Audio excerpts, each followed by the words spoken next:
Right.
Education for me is getting out of my comfort zone, pushing my limits.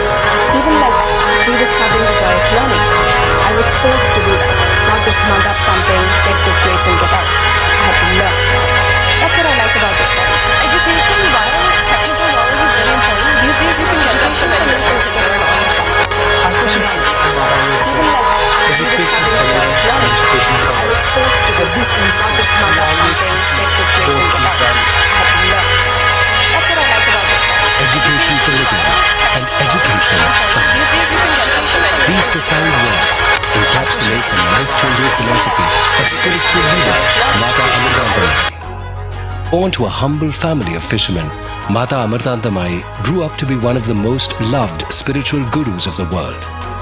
Amma, as she is fondly called, believes that the goal of education should not be just serving the self, but also the world. Amrita Vishwa Vidyapeetham Amritapuri is transforming this noble vision of hers into reality.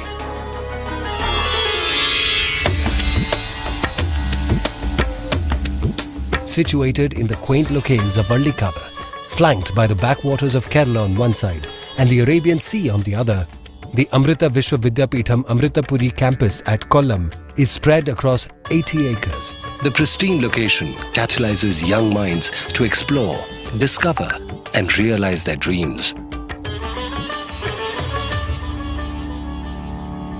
Vision and mission of this university, which is especially reflected in this campus, is to find cost-effective solutions for the common man's problems.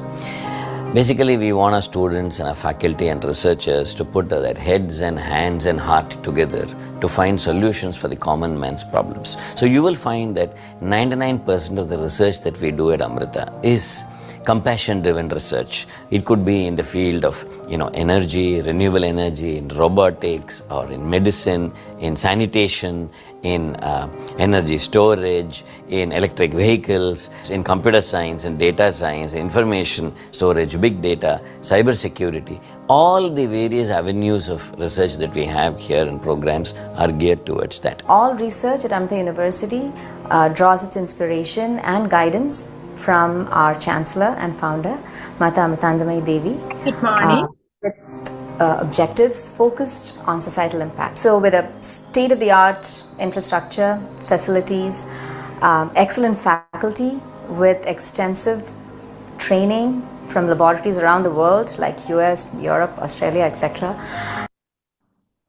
Good morning. Our program will officially begin at 10 a.m. In meantime, do watch the video currently playing. Thank you. And a very vibrant environment that supports thought-provoking discussions. Here at our School of Biotechnology at Amrita, we have a bachelor's program in biotechnology and microbiology, as well as a master's program in biotechnology, microbiology, and a PhD program in biotechnology as well as computational neurobiology. The Humanitarian Technologies Lab here, we have in the Department of Electronics, the Humanitarian Technologies Lab, where the undergrad students actually came up with a coconut climbing robot.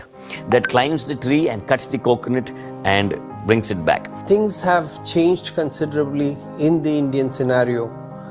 There is a lot of support, especially for the biotechnology sector.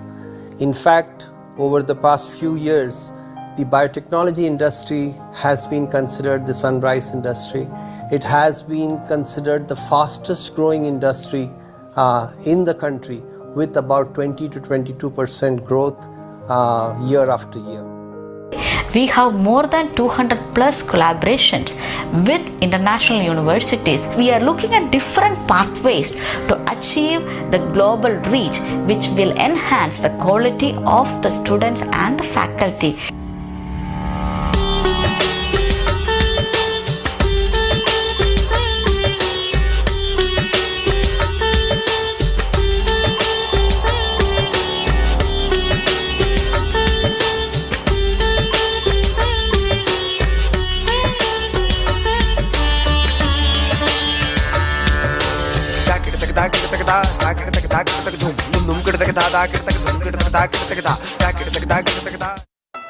Innovations are truly meaningful only when they are made with the of giving back to society. With this belief, various wings of engineering are making a difference with indigenous innovations and innumerable research projects. They stand testimony to the university's commendable work in the field.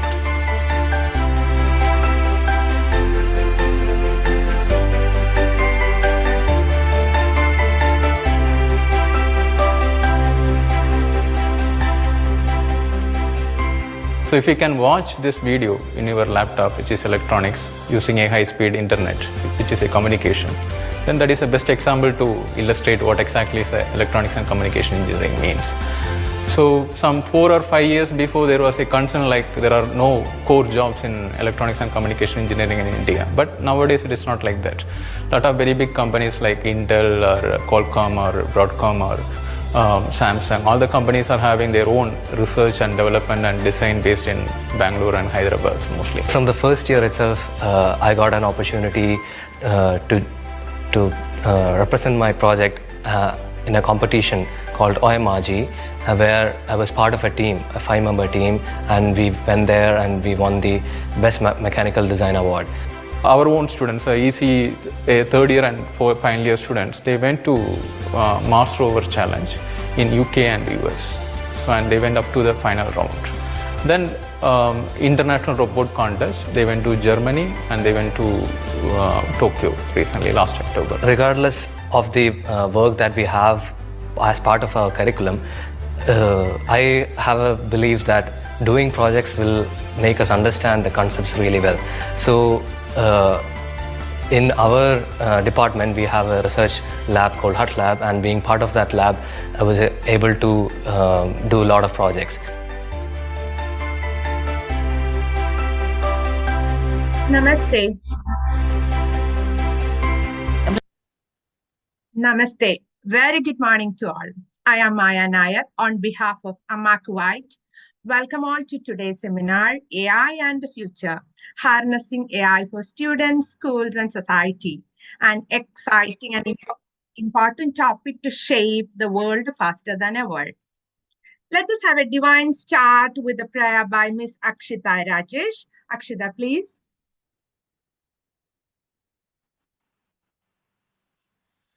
वक्रतुण्डमहाकाय सूर्यकोटिसमप्रभ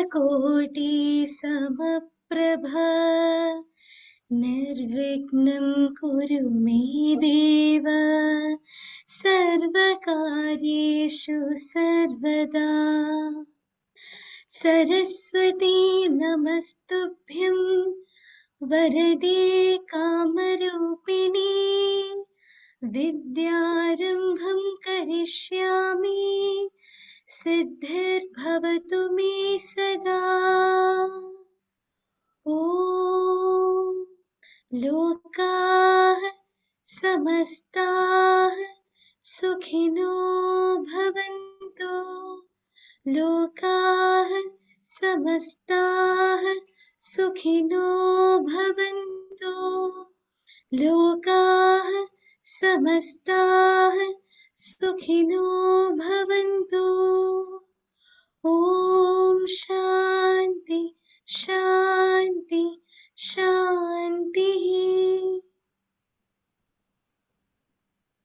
Thank you, Ms. Akshita.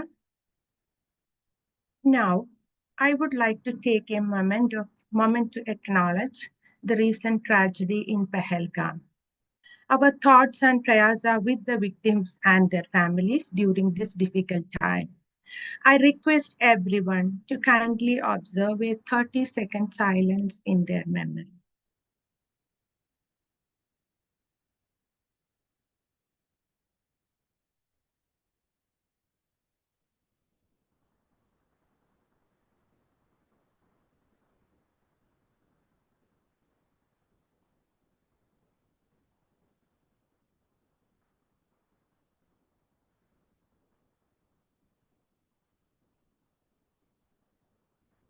Thank you. Today, we are honored to have two distinguished speakers, Dr. Saman KP and Professor Sai Sundarakrishnan. I invite Mr. Nitin Girishan to introduce our speakers. Thank you, Maya. I'm happy to introduce the two esteemed speakers, Dr. KP Soman and Professor Sai Sundarakrishnan. Dr. KP Soman is the Dean of Amrita School of AI at Amrita Vishwavidyapitham, Coimbatore. With over 27 years of experience in research and teaching, he has made a significant contribution to the field of AI, data science, and computational engineering. Dr. Soman has authored more than 500 publications in esteemed journals, earning him recognition among the world's top 2% of the most influential scientists as per the Stanford University ranking. Under his leadership, the School of AI at Amrita Vishwavidyapitham offers advanced programs such as MTech in Data Science, MTech in AI, BTech in AI and Data Science. Professor Sai Sundarakrishnan is the Chief Innovation Officer for AI at Amrita Vishwavidyapitham. He holds degree from Columbia University, Virginia Tech, PSG Tech, and has led AI and data science effort at top companies such as GM, Caterpillar, Dream11, and DeepMagic. He has collaborated with leading researchers from Stanford, MIT, and Hebrew University, and have worked closely with IITs, IIMs, and top medical institutions across India on research and innovation. He is a JN Tata Scholar and recipient award from GM Caterpillar. He is also active in the Bangalore AI scene, mentoring startups, judging hackathons, and speaking at Microsoft and Google forums. A warm welcome to both the speakers. Over to you, Maya. Thank you. Thank you, Mr. Now we have Mr. Divakaran Amarnath, President of Amakuwai, to welcome our speakers and participants. Divaji. Okay. Thank you, Maya. A very good morning to everybody. Once again, let me start by expressing the condolences to those who have lost their loved ones in the recent Pelham terror attack, and offering our prayers for the speedy recovery of the injured. My humble pranams to everybody. It's my privilege and pleasure to welcome you all to today's seminar, Artificial Intelligence and the Future. I'm sure that today's insightful seminar will enlighten us on the future of artificial intelligence and its impact on society, the students, and the institutions such as schools, etc. We are very fortunate to have very eminent two experts to talk on the subject, as you might have heard from the introductory speaker on the credentials of our eminent speakers. On behalf of Amakuwai, it's my honor to warmly welcome our distinguished speakers, Dr. Soman, the Dean of Artificial Intelligence, Amrita University, and Professor Sai Sundarakrishnan, the Chief Innovation Officer at the School of Artificial Intelligence at Amrita University as well. The important thing is that both of them firmly believe in promoting artificial intelligence with a foundation of ethics, compassion, and values, as our Sadguru, Mada Amritanandamayi, we popularly known as Amma, constantly reminds us that technology should serve the humanity responsibly. I'm sure you all know about Amrita Vishwavidyapitham. You might have watched the video also just before opening the session. It's a prestigious top-ranked private university with over 24,000 students and about 1,700 faculty members accredited with the highest possible A++ grade by NACC. And it is one of the top universities in India and also ranked among the top 50 worldwide universities.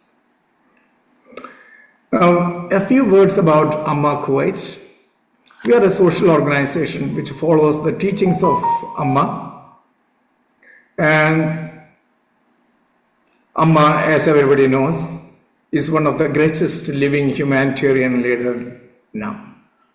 We organize various humanitarian activities with love and compassion, primarily aimed at the children, the youth, women, and the community at large. Today's event is spearheaded by the Amrita Educare team, which is our skill development team of Amma Kuwait.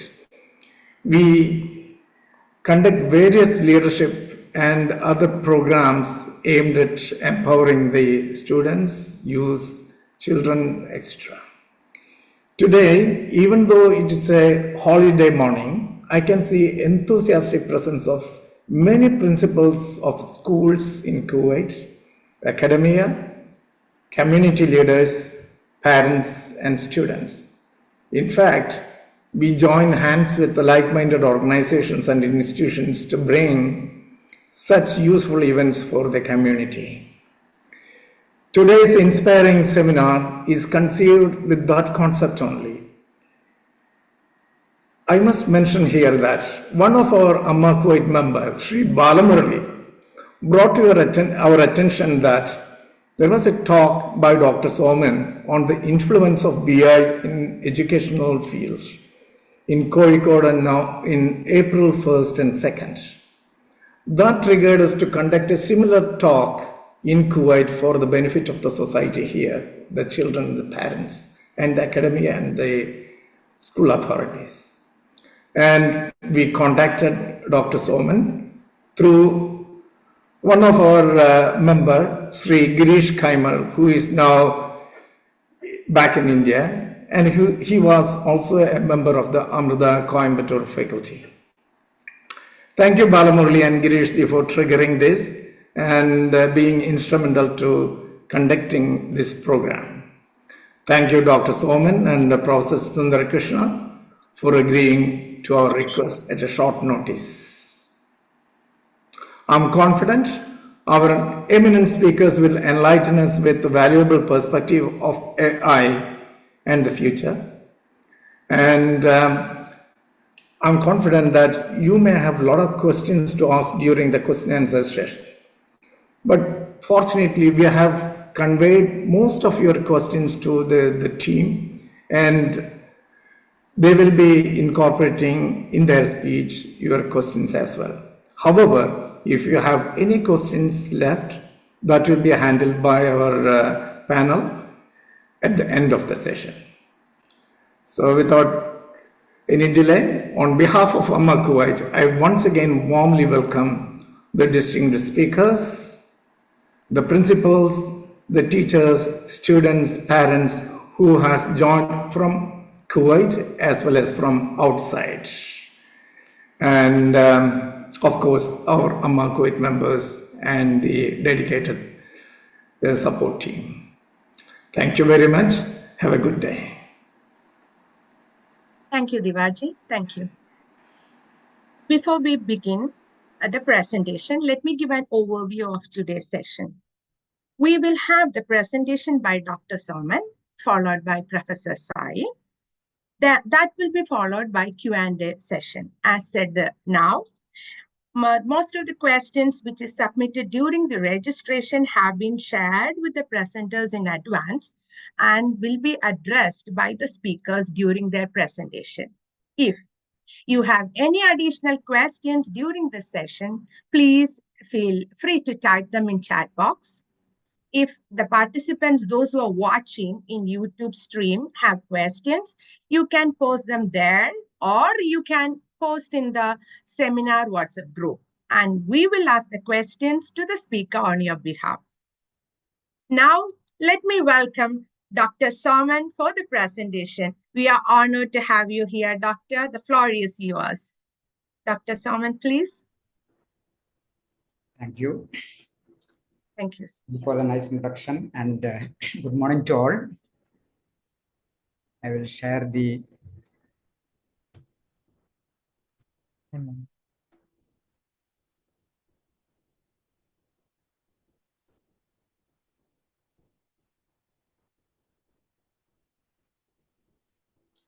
I hope you are able to see the Yes, Doctor. It's visible. Nice. So hearty welcome to the seminar on AI and the future, harnessing AI for students, schools, and society. I am Professor Soman, School of AI, Coimbatore. So I'll be talking about how we are adapting to this revolution caused by AI. First, I will tell the impact of AI in education, then followed by how we do here. So this is what is AI? A different perspective. People see AI as something which is possessing human-like reasoning, theory and development of computer system that are able to perform tasks normally requiring human intelligence, such as visual perception, speech recognition, learning, decision making, and natural language processing. Another is an algorithm that produces a goal, a sort of agentic AI. Any computational method that is made to act independently towards a goal based on inferences from theory or patterns in data. So we are just telling what we want, should be able to do. The third perspective is intelligence augmentation. So we are collaborating with the agents or AI. Most situation may be an embedded agent, AI put on a hardware like humanoid robot. So augmented intelligence is a design pattern for a human-centered partnership model of people and AI working together to enhance cognitive performance, including learning, decision making, and new experiences. These are all definitions, and you can get this. I have given the reference. You can learn more about this by clicking on that, and I will send the slides there. Okay, finally, in education, AI should be made to assist in one is personalized learning, very much possible. Hands-on, project-based learning, again, AI is assisting, and in future, more assistance will come.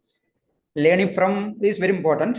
Visualization, simulations, and virtual reality.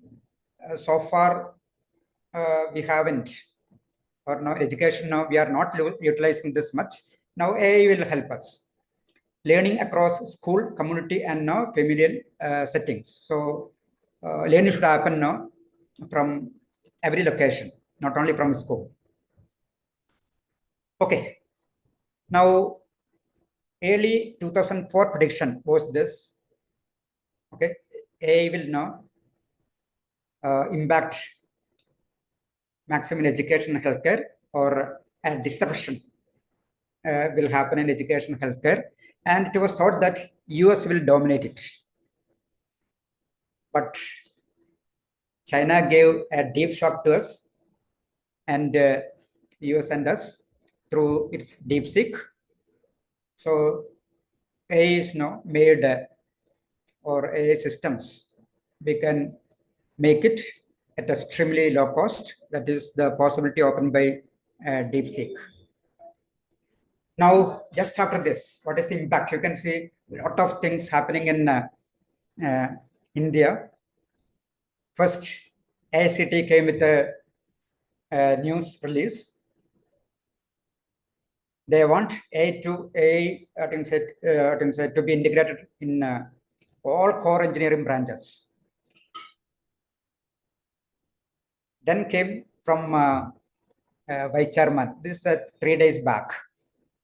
So, Vice Chairman is telling India's education system is about to change forever thanks to AI. That is, right now, disciplines like AI, data science, and computer science are treated as separate verticals. That is, now we have beta AI, beta data science, beta computer science. Okay, all this is, I can say, going to vanish.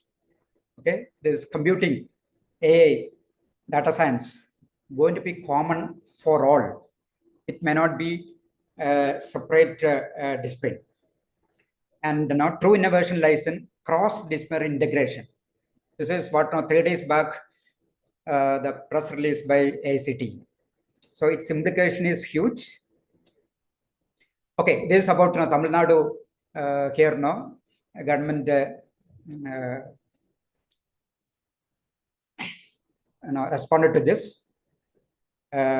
Coding for classes 6 to 9, AN coding, starting from 25 to 20 now this year and next year. Or this year, this academic year, they are going to train faculty, teachers for this. Then CBSE 10th standard, they are telling should be students should do project-based learning. I don't know how they are going to implement. Okay, so basically experiential learning. Anything other than your experience is not knowledge; it is only information. Okay, so people are moving towards project-based, hands-on type of learning. So currently,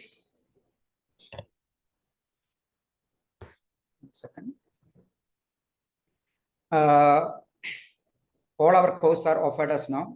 So core engineering, separate, CSE, EEE, ECE, mechanical extra. So what is going to happen? Most probably, all will merge into one. In 4 years, probably we'll be able to give all this engineering together, and we should be able to develop full spectrum engineers, electrical, electronics all together. With they should have the ability in computational thinking, scientific thinking, and design thinking, end to end, from what is it? From identifying the problem, then to its solution. Okay, they should be able to do it, and it may involve consent from all branches, and they should be able to do it. And the same may happen in engineering, biomedical engineering, and MBBS. In 4 years, it is possible now. So this is a type of an impact that is going to happen in the near future, maybe within 2-3 years. Already now, there is 6-year degree course in medicine from Italy, and Hong Kong also. This one 6-year engineering plus medicine. 4 year you finish, you get engineering degree plus 2 more year in clinical practice. So that way, from Hong Kong also same type of. And now what is happening is all the IITs are going to provide hybrid courses. At present, MBBS separate and engineering separate, but BS in A and medical science. That type of course they are providing. But in future, probably they may provide something like what Italy is providing. 4 year students get degree in both. Then there is a lot of articles are coming on engineer physician. Same idea. Engineering plus medical. So how they will transform the healthcare. So the convergence engineering and medicine will cause disruptive innovation, and will bring great hope for humanity. So this is many universities are thinking of combining. Now the next revolution, this is only one part of the revolution. Next revolution, this so far whatever I told now, this mostly because of ChatGPT type of AI, but the next is basically in robotics. Before that, we already have coding assistants, DeepSeek coder, Q1 2.5 coder type of now, which make now anybody can become a coder, and that is what is going to happen. Coding is not going to be a specialized profession. Okay, anybody can do, and all will have to be a little bit proficient in now this basic coding. May not be too deep, especially science and engineering graduates should have skill in scientific computing. So that much basic coding they should know. So next is AI agents and agentic AI. They are going to be the next thing in 2025. AI agents mean automate simple task, hold the control system, slight modification with AI, and agentic AI, I already told about this, make autonomous decisions. You give a task, that full task should be able to do for us. So coding for automation with the hardware will become a norm. So right from school day in our school, okay, this skill students are supposed to build it. Now, Jan LeCun, the Meta's chief, one of the godfather of AI, he says it is a decade of robotics, a new paradigm of AI architecture, system that can understand, reason, and learn from the world around them. ChatGPT type of things, it is take data from internet or whatever data is available. Then now the new system should be interact with the environment, society, and learn. So that is what is going to happen now in this embedded type of AI. So we are going to see a decade of robotics. Okay, you can see now robots within probably maximum 2-3 years. Okay, robots will be everywhere. And NVIDIA already they have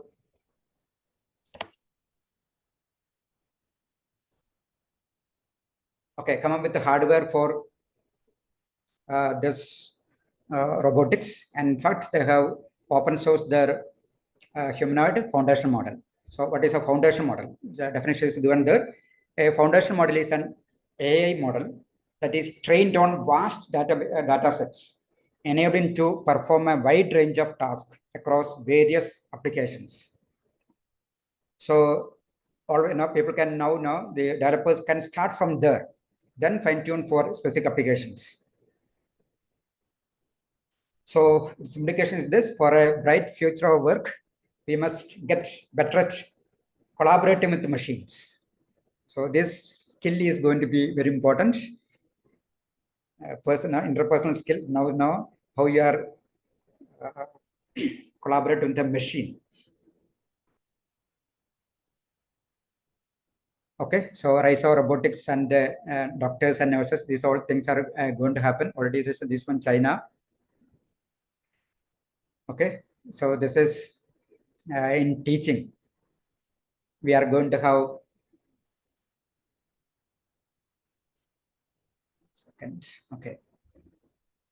teaching now kids. We are going to have bots. It is called Moxie bot.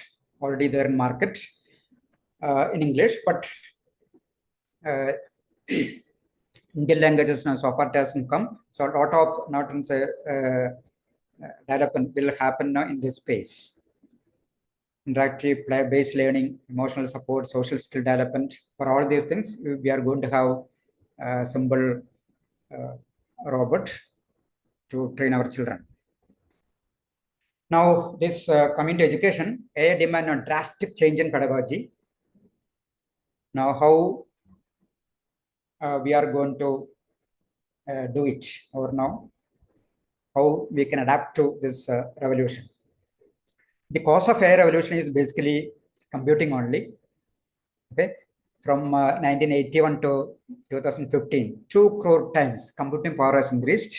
Now maybe some, instead of 2 crore, maybe 30-40 crore times now computing power has increased. Now, and the explosion of data sources. But these two revolutions now is not taken into account in our academics. Syllabus is still the old syllabus. Okay, now AI is demanding a complete overhaul of our our syllabus as well as now how we deliver it and how we learn. Everything is going to change. For example, here, this is now how we are adapting, and probably as years pass, probably we have to change our model. At present, this is our model. All our classrooms now we have something called thin clients. This is connected to our local server. Students by in class, students won't have access to internet. It is local server only. Also, in class, they are supposed to keep their mobile in a separate place. It should not be there in the classroom. Side now, we give the place where now they can keep their. So in a little bit now confined environment, okay, they are learning is because coding. If you are taking full-time assistant, they can't become a. Okay, now they won't get now that required skill. Okay, it's a little bit without the help of AI, they should be able to this basic coding. After that, they can use. Okay, and next thing is now computing for exploration now in all subjects. Computing now should not be confined to computer science subject alone. It should be there in math, physics, chemistry, everywhere. Okay, for example, say math teacher, differentiate sine function, verify that is a cosine. So science teacher or no math teacher should have something called interactive notebook. So this can be given in advance. And in classroom now, students can do computational experiments. Okay, this is quite easy to learn. Okay, quite easy to understand. They can experiment. Okay, the way they want. So theory, then now didn't say we can give basic coding. Later they can modify. In the process, they should learn. Okay, and also we can attach video. So this type of interactive notebooks. This is in MATLAB. There is open source equivalent is there, Octave, Python, any of them students can use. So what is going to happen is faculty will give all this in advance, and student can now practice from their home or hostel and come to the class. Okay, so like this. Sinus causes or what are they are learning now +1 +2. This is actually now not be prepared for when students come first year. We revise everything what they are learned in now +1 +2. Okay, in a slightly different way. Here it is based on computation. Okay, all whatever they learned, so goes like this. Other thing is something very important. If you are going through computation, the advantage is they can do very complicated things in my classroom itself. For example, here I have a simulation of now space station orbiting around the Earth. Okay, there is a corresponding something called a differential equation, which now +1 +2 students are learning in the first year and second year. Okay, so this is now that differential equation in action. They can see when they solve differential equation. Okay, space station is orbiting the Earth. And if initial velocity, some velocity is changed, it will take a different orbit. This all now they can see in front of their eyes.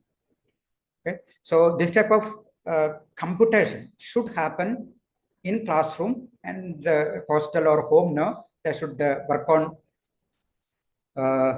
repeating it and now tinkering with it. Okay, then learning become very fast. Okay, and other important thing is high school. High school now we are learning some basics about coordinate geometry and metasastra. So that area required for the mathematics required for AI is basically linear algebra, okay, system of linear equations and all those things. So all this they should be able to experiment. Some of this they can do only by learn concept through experimentation. So this about basic some mathematics here, linear algebra. Okay, I am telling what is the maths really required for A. So our +1 +2 or high school maths now slightly we have to align towards A, so that by +2 itself, if somebody is having some inclination towards basic mathematics, okay, almost 80-90% of AI can be learned in +1, +2 itself. Only thing is, we should make some really structural changes. Okay, so many AI tasks are solved using linear algebra alone. So we learn this now solving 3s + 2a = 12 extra now, 8th standard onwards. Only thing is there we confine ourselves to school 2 variable or not 2 unknown, extend to million. That's only the maths required for most of AI. It is not a big mathematics.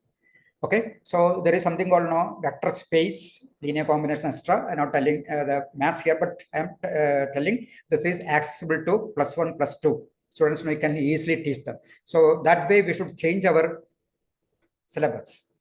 Okay, so now in the process now something new things which they are not learning at present is something called pseudo inverse. And if you are able to drive, so many things can be solved in the +2 itself. Okay, so there's something called linear regression. I'm just quickly this one, something called linear regression. It should be taught now. This is starting point of AI. Now linear regression, basically it is a fitting a curve, now linear curve. Okay, then this part of AI based on a classification task. Okay. So classification and regression, these are the basic maths. I'm need not understand anything here, just telling these are the basic maths required.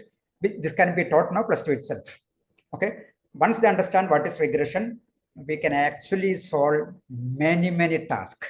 For example, in order to how it is working, it is a basic regression only, knowledge regression only. Say how robot works. Okay, something called inverse kinematics. Okay, from one position to another position, robot's arm has to move. Okay, almost everything is modeled using linear algebra. And when they understand what is this concept of pseudo inverse, inverse +2 they are learning, probably +1, +2 they are learning. Okay, there is something called pseudo inverse. There is only extra thing. Then the thing they can, the amount of concept they can learn is huge. So +2 itself, much of mathematics required, can be covered, and they'll be really ready for now tackling AI. Okay, so here what we are doing is now pedagogy. Morning we take theory, but with the class itself we are doing computation. Then afternoon now computing plus or now computing on hardware. Okay, so this is the change we are making. Last year we made. Now this year it will be fully following this way. There is something called the makerspace type of thing. So classroom will be automatically morph into a sort of makerspace. They'll be having all sorts of hardware there, and they should start doing the computational experiments, interfacing the hardware, etc. Okay. Other thing, very important now, good olden days, why conventional engineering takes 4 years to learn communication engineering is for each and everything you have to go to lab, because that now long back everything was quite costly. Now cost has come down like anything. Okay, so all the communication. So here now, here you can see Adalum 1,000 for electrical experiments. This is for communication experiments. This is for electronic experiment. This is the component, and this now PC will act as now as your CRO, cathode ray oscilloscope, act as an oscilloscope. So with now say 20-25,000 rupees, because we are here what we are doing is students can take this type of device to their hostel or home and start doing experiments. So a student who is really interested in communication engineering, you don't require 4 years to learn the whole thing. Okay, with the current standard now, 2-3 subjects in a 4-year course if you are providing, they are ready for communication engineering. Similarly, AR VR lab, so especially biology type of thing where 3D visualization is required. Okay, we can make learning extremely fast. This type of laptop is coming. At present is little costly. So in front of your laptop now you can see everything is in 3D. You can take it out in front of your eyes. You can cut it. You can have cross section, how to look like and everything. So learning, especially biology type of subjects for human body, MBBS. Okay, so those students Okay, this will make it extremely learning now faster. Okay, other thing, biology is going to going for a big revolution because of DNA sequencing or no DNA RNA sequencing, amino acid sequencing, etc. That simple desktop devices are coming. Okay, so this will revolutionize biology, especially medicine, and some of the projects. Okay, so this is a 2025 paper. Our first years are taking now this type of paper, understand now what the scientists have done, and they are at least now trying to duplicate that work.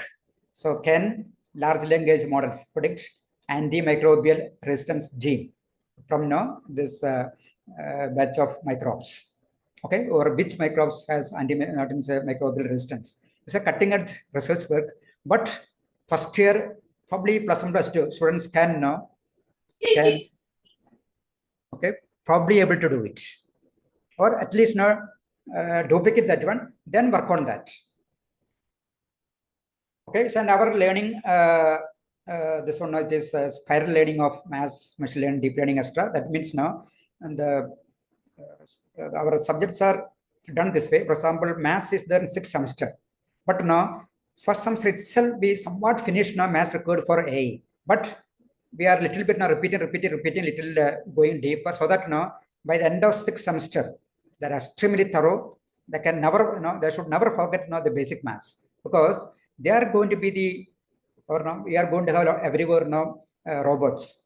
We should be the masters, and robots should not be should not be our boss. We should be the boss of robots.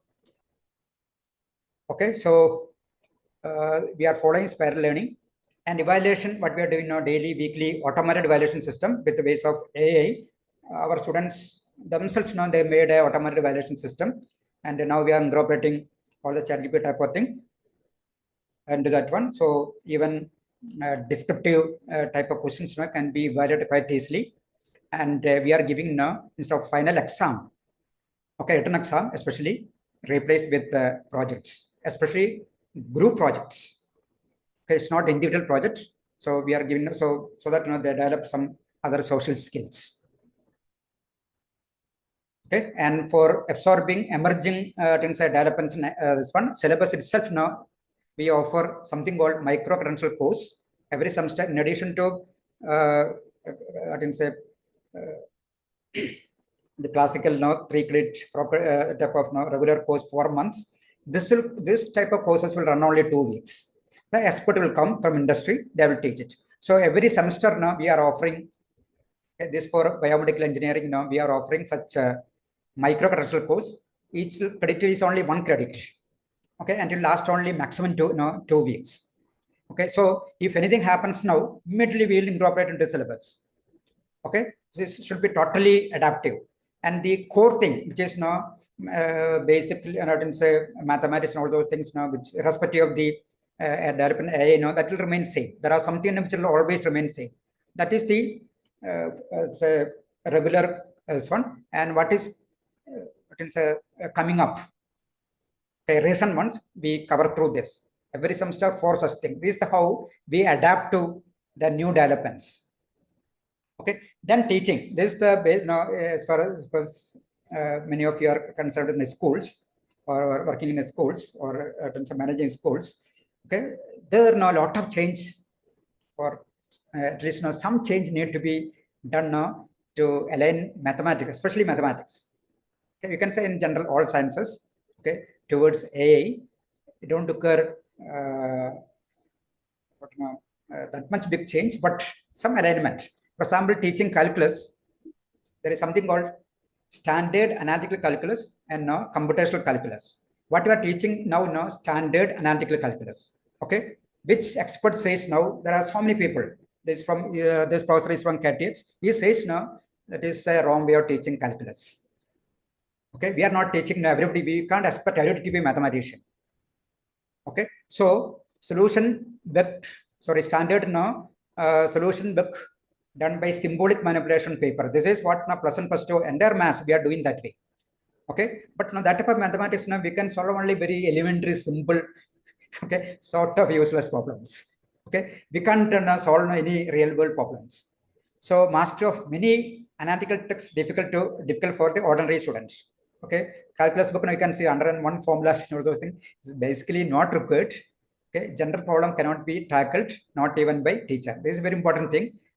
Once we take a real world problem, we don't have analytical solution. So teachers cannot solve not just by following the analytical textbook methods won't work at all.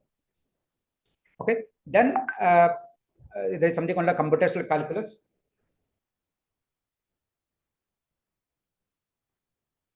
Okay, solution done by computer by simple computational algorithm. Okay, +1 +2 maths is enough for most of task. Okay, and can be mastered by any student. Student can tackle very general problems. For example, this is the book by William Flannery. Okay, this book is written for high school students. Okay, and he is telling like this: Newton discovered calculus, but not is that calculus is very difficult. Analytical calculus, computers calculus, the calculus that engineers use today is very easy. Okay, so this type of alignment now we should do. And in his book now he is telling this one. We will demonstrate this by solving the world's first differential equation, the equation for the trajectory of falling apple. For example, this one. So here I have an apple here. This is the Earth. Is at the height of h. Okay, we generally assumes this acceleration due to gravity. In high school student we'll take it as constant, but it's not constant. Okay, so v equal to u plus rt for a falling body it is not right. Acceleration due to gravity is not constant.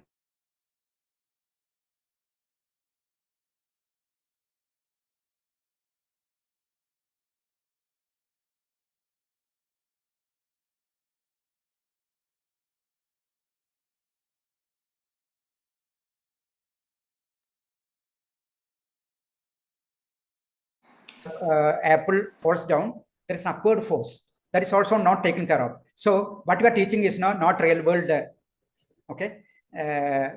solution. Okay, but in spreadsheet we can easily solve it. That is a beauty. Okay, other thing we think that everything there can be a formula for everything. No. For example, if I ask somebody in a fourth root of 85, there is no solution. Okay, directly there's no solution, means there is no direct formula for it. But in spreadsheet we can easily solve it. And if I change the number here, automatically this. Okay, for example, I can show it later. This time is there. Okay, our spreadsheet simple algorithm only. This is high school level algorithm. Okay, so this one is message is don't insist. Okay, everything in an analytical solution. Okay, so this concept of iteration they should learn from some even possible knowledge, some standard. And there are books for doing all these things. Something called high school level computational discovery on Jupiter. And then this William Flannery, this type of books, maths, physics, chemistry, everything. Okay, through computation. Okay, and is smashing all area.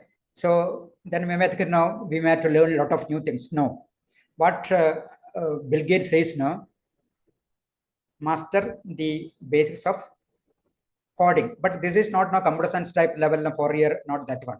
Okay, scientific computing, but computing for maths. Then strengthen your math skills. This is very important for science and engineering students. Understand AI's inner working. This is also very important. So most of the case what I see in the students, they simply download packages, simply run it. That way they won't learn anything. What is happening behind? Probably when they get the answer. So engage in hands-on projects, stay updated. So this is what Bill Gates says. And advice by Jan LeCun is also same thing. So fundamental remains same. Only this is the way we learn, we should make a lot of changes. Okay, physics engineering computer, we might have super intelligent AI assistants in a while, but we will be there both. This is very important. Why our kids should learn the fundamental.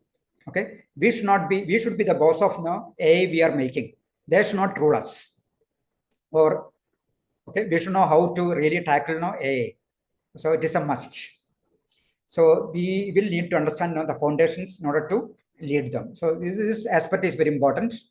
Okay. Then this Stephen Wolfram, he is also telling the same thing. Okay, so his answer is now this can develop now computational thinking. Okay, so what is this computational thinking? So a simple thing. Intellectual core of computational thinking is about now formulating things with enough clarity and in a systematic way that one can tell a computer how to do them. So this skill, right from high school, now we should acquire. Okay, and these are the specialization we are giving here now, but actually we are now in this all the syllabus now. Almost all engineering is put in our 4-year course. Within bracket, we are giving something, but now there's some specialization through our microcontroller course. But now it covers all engineering, and with some special focus. This doesn't mean we are not covering. It's not that way. Okay, some extra focus on the material science, biotechnology, agriculture, and robotics, etc. Otherwise, all the students will be learning all engineering. So we should have breadth as well as now depth in a few areas. This is what the other thing is now regarding ethics. Okay, this A is now is our own intellectual now product. Okay, if it is behave badly now, it is our problem because the data of it is wrong. Okay, so A is our children. We have to teach them well. Okay, so this aspect is very important now. Ethics of all this will depend upon now our ethics. Okay, if we are ethical, automatically our whatever system we are making, that will be also ethical. Okay, so Professor Sai will talk about now all the, because now some people what is now this one viewers may be wanting to know what are the tools available in all those things. But my take is, okay, the tools we can use, a lot of efficiency can be achieved, but fundamental remains same. We should spend enough time. There's no shortcut for that one. Okay, enough time on fundamentals.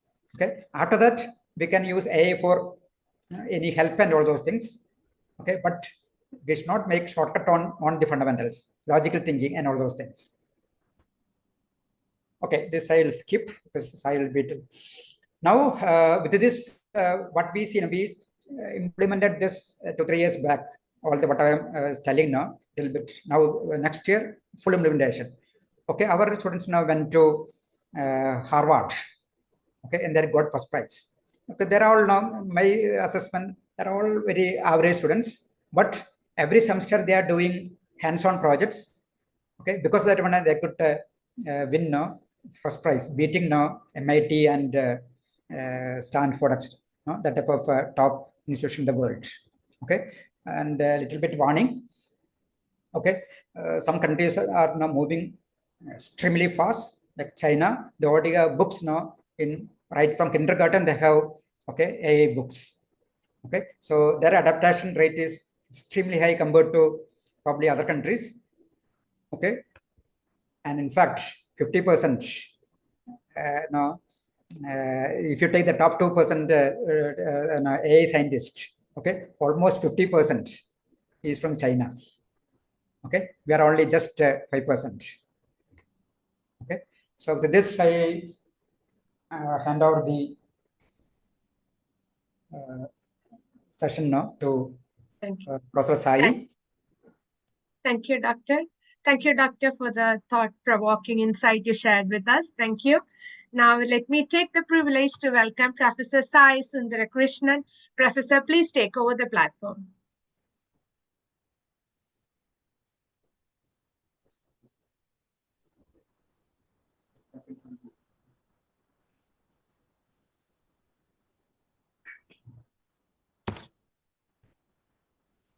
Hello, everyone. Am I audible and am I visible? The camera, no, Doctor. I think something wrong with the camera. Your face is wrong. Give me one but second. you are audible. Okay, great. Yeah, now, yeah. Now I can now? see, but yeah, a little up till your nose, it's visible. Yeah, now it's clear, Doctor. That's clear? Great. Yes, Professor, it's clear. Thank you. Awesome. Thank you. So, first of all, thanks a lot. A very good morning to everyone. Thanks a lot for inviting us. And it's a pleasure to be in this podium. So let me start. I had a very brief look at some of the questions in the spreadsheet. And I just made sure I organize the talk a little bit around those questions as well. Those questions fell around 4 broad categories. First, this talk is primarily about AI, but the questions were mostly about the impact of AI on jobs, impact of AI on technologies and the future, impact of AI on the learning, and generally also impact of AI on the lifestyle. These were the 4 broad categories of the questions.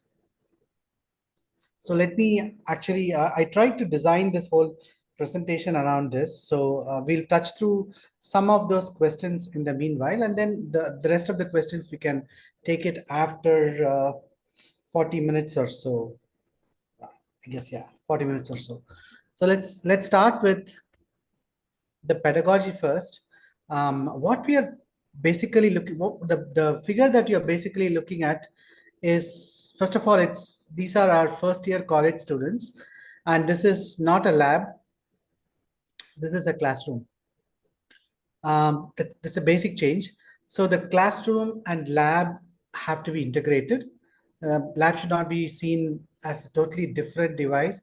The hands-on demo, experimentation, everything should be done at the classroom. In fact, there's more disruption coming in this area. Unless there is a physics or chemistry based experimental devices that need to be around, all the simulations and all the experimentations that can be done virtually should be done in the classroom itself. That's one thing that strongly worked. If you look at the first bullet, as Professor Soman was explaining, linear algebra optimization, probability statistics, machine learning, and AI, these are the very, very foundational aspects uh, of the things that are going to come, that are going to shape the future. So if we have to focus on this one core foundational principle, it is the mathematics, which are kind of subgrouped into these subspecialties. The second very important aspect is we need to get into computing, and we need to make our students programmer friendly people, and they should be able to understand a program. They should be able to actually exercise their systems thinking skills. What is a program, how to organize a program, how to give an input, how to take an output, and how to plan the processing. This should be driven right from the school level. And I'll talk a little bit about it later in the later slides, but the second bullet basically talks about it. And in our campus, we actually do this online testing, assessment, smart tutoring. Everything is done through AI-based tools. And the syllabus, which is strongly math founded, that is being simplified from some of the foreign universities. And we also collaborate a lot on research, and research is also done by students around healthcare and traditional Indian knowledge systems. And one of the main things is the continuous learning, the concept of continuous learning that the national education policy is prescribing. For that, we need to have daily exams and daily quizzes. That actually gives a lot of familiarity with the subject. It takes out the examination anxiety, and it actually gives a very prolonged window and sufficient data to actually evaluate a student. There are multiple advantages of doing that. And we should have some kind of lab in the pocket. There are some devices which Soman sir might have shown. These small devices that can do a plethora of experiments. And finally, the project-based learning. So basically, one takeaway from this slide should be, we have to go from the traditional teaching to facilitating knowledge, and if possible, through immersing them with the data and real-world problems. That is a project setting. So from teaching to facilitation to immersion.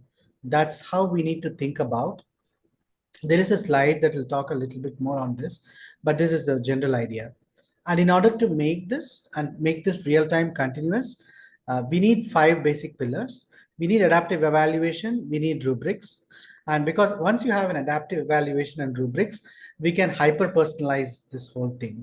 This is the basis for hyper-personalization. You can even have proctored invigilation, but that's kind of an optional thing. We should have an AI-driven assessment. We cannot design and devise all the assessments that are possible. AI can do it much faster in a more secure, robust way. And we should hyper personalize for every student. We should know what the student is good at, what is he lacking on, what are his gaps. And AI should actually both assess him and also tutor him and also prepare content for him in a specific way. That is what we call as learning insights.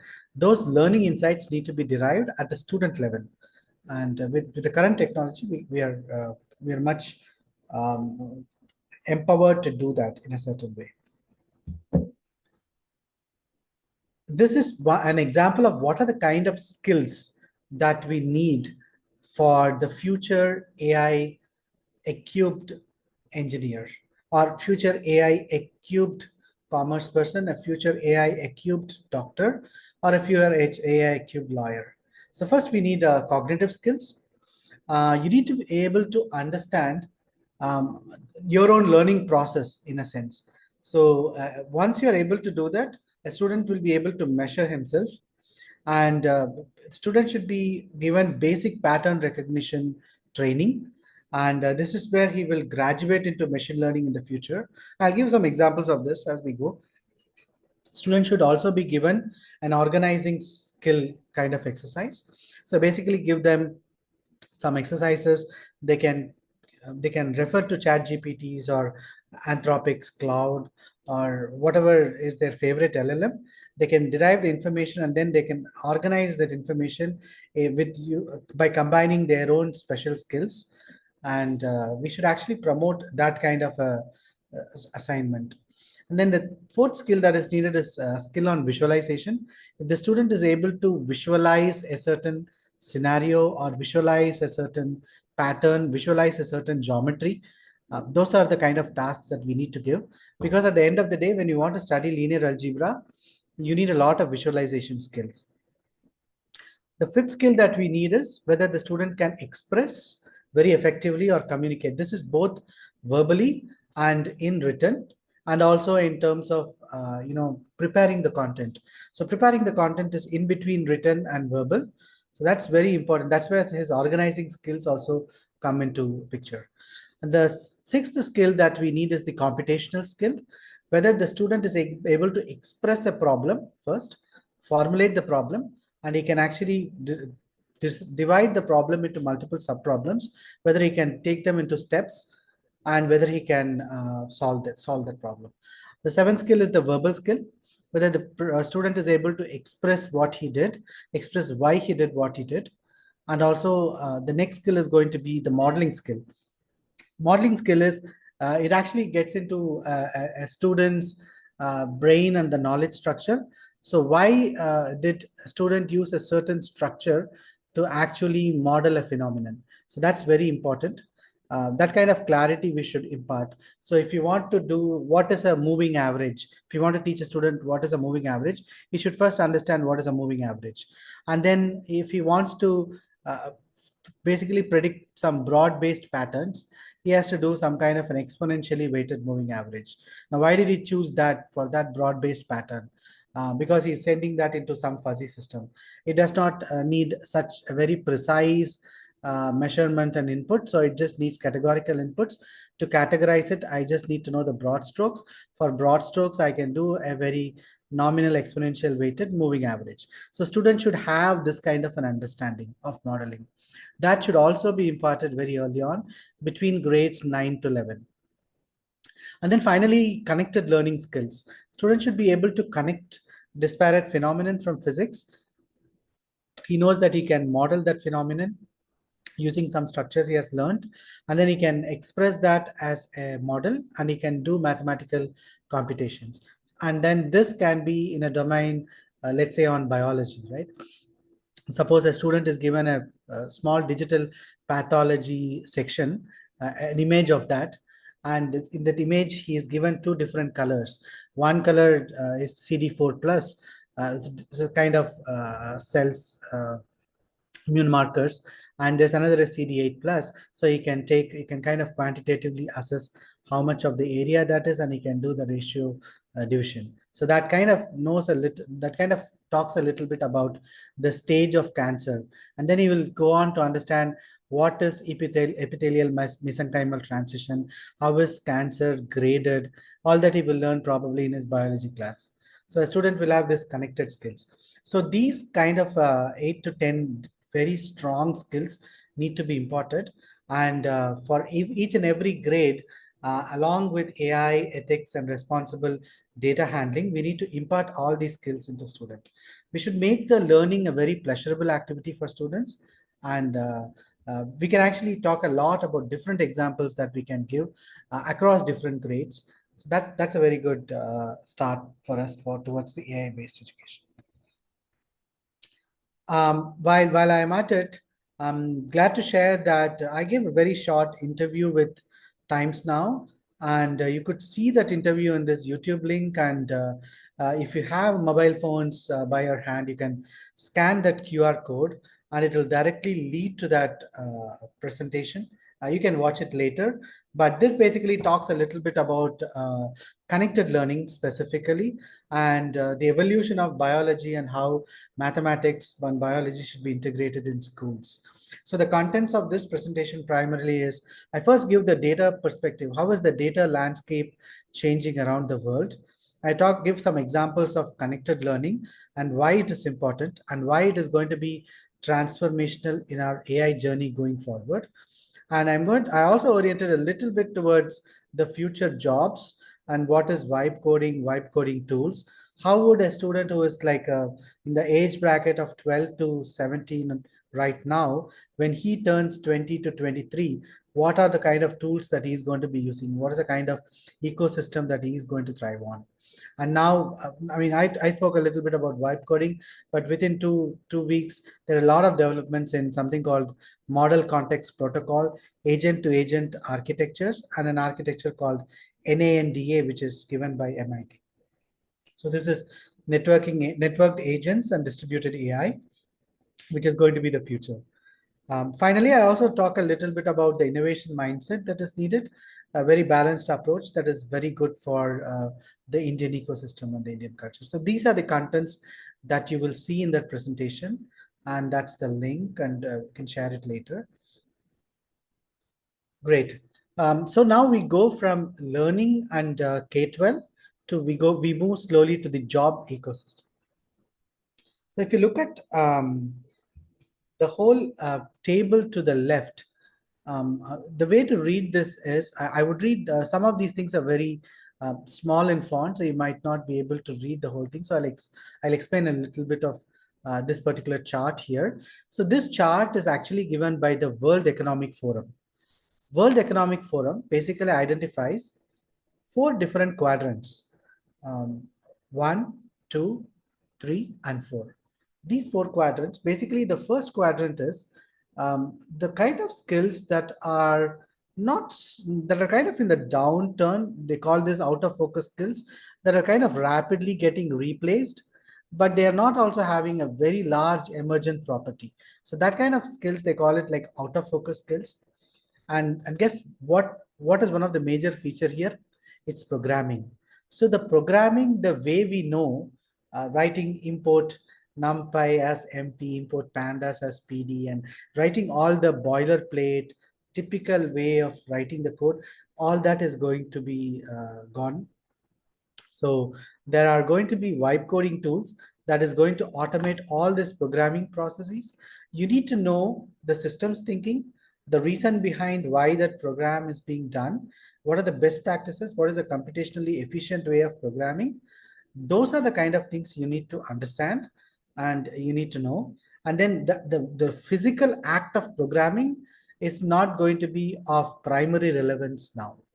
It was always never of primary relevance, but it used to always take a lot of time in the life cycle, and a lot of skill-based jobs were created on the physical programming. So I would expect in 3 to 4 years from now, these kind of jobs will drastically reduce. I think already if you see a lot of jobs in like the junior level testing jobs, the junior level user interface creation jobs, some of the junior and intermediate level user interface UX developers job, the front end developers, full stack developers, and even the junior data scientist. Those kind of roles are being taken out. Those kind of roles will always be automated by these, either these virtual agents or by an artificial data scientist. That's the first major phenomenon that you are going to experience in the very near future. We are not talking about 5-10 years and all. It's kind of started, and you will see this happening in the next 3 to 4 years. Now the second quadrant is basically the skills at 2030 that are going to be steady. These are the skills that would still exist in 2030, but they would not be kind of so in vogue, in demand. So one example of this kind of skill is, but they'll always be there, because empathy and active learning, it's a little bit going towards demand, going towards the fourth quadrant, which is both in vogue and in demand. But the other things like resource management and operations, so these are the skills which always be there. There'll always be some resources, it always need to be managed, but this is all steady state stuff. Just about the industrial revolution, we had a lot, or after the Second World War, we had a lot of developments in the field of operations research. So all that has saturated and stagnated now, and now we have gone into very sophisticated algorithms like ADMM, which is done by a Stanford group, which basically replaces a lot of big books on operations research into one nice algorithm. So these kind of things will still be there, but they'll not be in such limelight. Now, what will be in limelight, this quadrant, emerging skills, which is not in greater limelight right now, will be something like networks and cybersecurity. Cybersecurity is a very important and interesting field. We all hear about it, but right now we don't have so much manpower and skilled manpower, cybersecurity specialists and analysts. This is going to be there's going to be a huge surge in demand on the cybersecurity and networking specialist. And also environmental stewardship and the user experience. User experience could not just be a user interface tool. It could be an immersive reality, it could be an augmented reality, virtual reality. So these are the skills that would emerge in the third quadrant in 2030. Right now, we don't have share of employees considering this as a core skill in 2035. We don't have so many cybersecurity specialists in the world. Now, what we have right now, a little bit, not as bad as cybersecurity, we have a little bit of AI specialists, though there's a lot of sparsity and dearth here, but that is going to be there, and it's going to also boom. So this is AI and big data. There is also this technological literacy, and there's a whole bunch of soft skills that you can see here, like talent management, creative thinking. These things cannot be replaced. So creative thinking, we always need to think creatively, whatever be the domain. So these are going to be the core skills. So this is the chart that is given by World Economic Forum, and I kind of agree with most of that they said. Only thing, I don't know why they missed quantum technologies here. That may not be that's definitely not a core skill right now, because we don't have a quantum specialist in a lot of quantum use cases. But in 2030, that could slowly emerge to be a core skill, and later in the next decade, that will be a game changer. So we'll talk a little bit about quantum. So in quantum, for example, I can give you an example right away. Quantum MRI. So right now, if anyone of you have heard or taken an MRI, you need to get into those huge enclosed spaces, and based on your proton spin, there will be a large magnetic field that will be applied onto you, and using radio waves, you'll have millimeter level fidelity of the data that will be taken from your, for example, brain tissue, right? So that's what an MRI is, magnetic resonance imaging. However, if you have quantum MRI, the kind of technologies that would come is, there's something called nitrogen vacancy spots. This nitrogen vacancy spot is actually putting some kind of a small quantum assisted spin in a small impurity in a diamond structure. And you can have a bunch of such structures. And this small quantum spin NV vacancy spot, that will actually identify the weak magnetic field at an atomic level. Right now we are applying magnetic fields and the radio waves to get a millimeter fidelity with NV kind of spotting techniques and with laser kind of projection to measure that. What you will enable is a very high fidelity at an atomic level. At electron spin level you can gather data. So at an angstrom unit level, at a at a micron level or sub-micron level, accuracy will come. So this will actually give a lot of insights into the pathophysiological conditions. It may even look at what are the myofibrils, what are the kind of tau protein accumulation that is kind of happening in your brain. All these kind of things will be very interesting to see. So, and we need, and the good thing is all these things will work in room temperature. Quantum sensing is kind of a room temperature technology, and this is the kind of technology that's going to revolutionize. And the similar revolution will come on quantum cryptography. So in quantum cryptography, none of the current, most of the current cryptographic techniques which we use for secure encryption can be broken by quantum cryptography. So that is going to be another major revolution that's going to come. We also will have quantum memory, which will have which will be leading to quantum repeaters and will be used in quantum communication. Communication will be very fast and at a very high download rate. And similarly, you'll have quantum machine learning and quantum deep learning, and quantum and artificial intelligence will fuse together. That's almost probably 5 to 7 years away, but unless you prepare now, you cannot take on the world at that time. So you cannot be the leader around that time. So sum to sum, I just summarized with all these bullets. The routine junior level jobs will be automated in almost all disciplines. Okay, so all disciplines are going to go and start, and the concept of starting to co-work with robots and agentic AI systems. This is going to be the order of the day starting from maybe 4 to 5 years from now. If you're a computational biologist in a wet lab, you might be doing some computational experiments along with a robotic arm or an Android robo, which is going to do your wet lab experiments. So you'll be co-working with a robot to actually find a drug molecule, something like that. We should be prepared for such a situation. Supervision will be very sparse and only for critically important use cases. Right now, we have 100 or 120 member testing team. Some of them write unit testing, some of them write integrated testing. I mean, all this will be passe, and all these things will be returned by bots and agents. And there'll be some also some supervisory agents, but there'll be one human in the loop, which will kind of organize and oversee these things. So there are certain things which cannot be replaced. Plumbers, for example, it's a very different kind of activity. Plumbers will always can always get a lot of AI help, but at the very core level, we still need plumbers, someone to fit things. So those kind of jobs, though they are not, though they are skilled jobs, but not rocket science. These kind of jobs will still exist.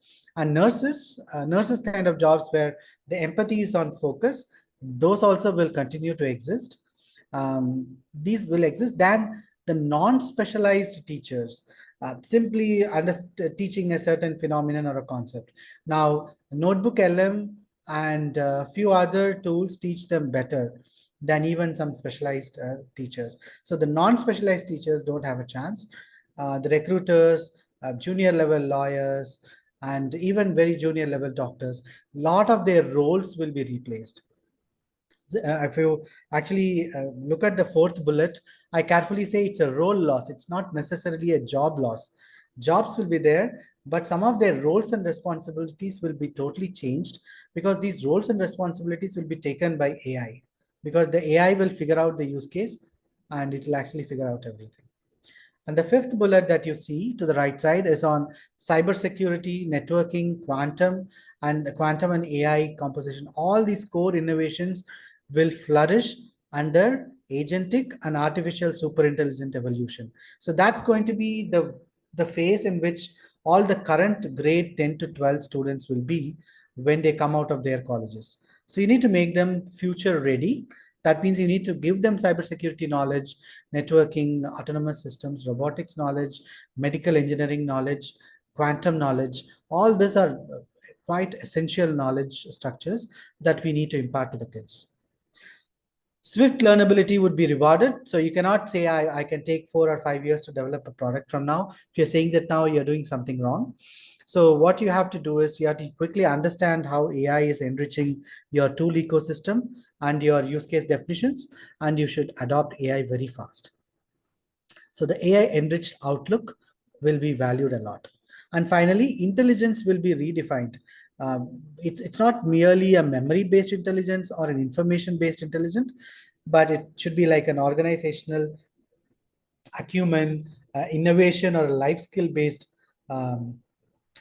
promotional intelligence that will be valued a lot. So this is on the job scenarios.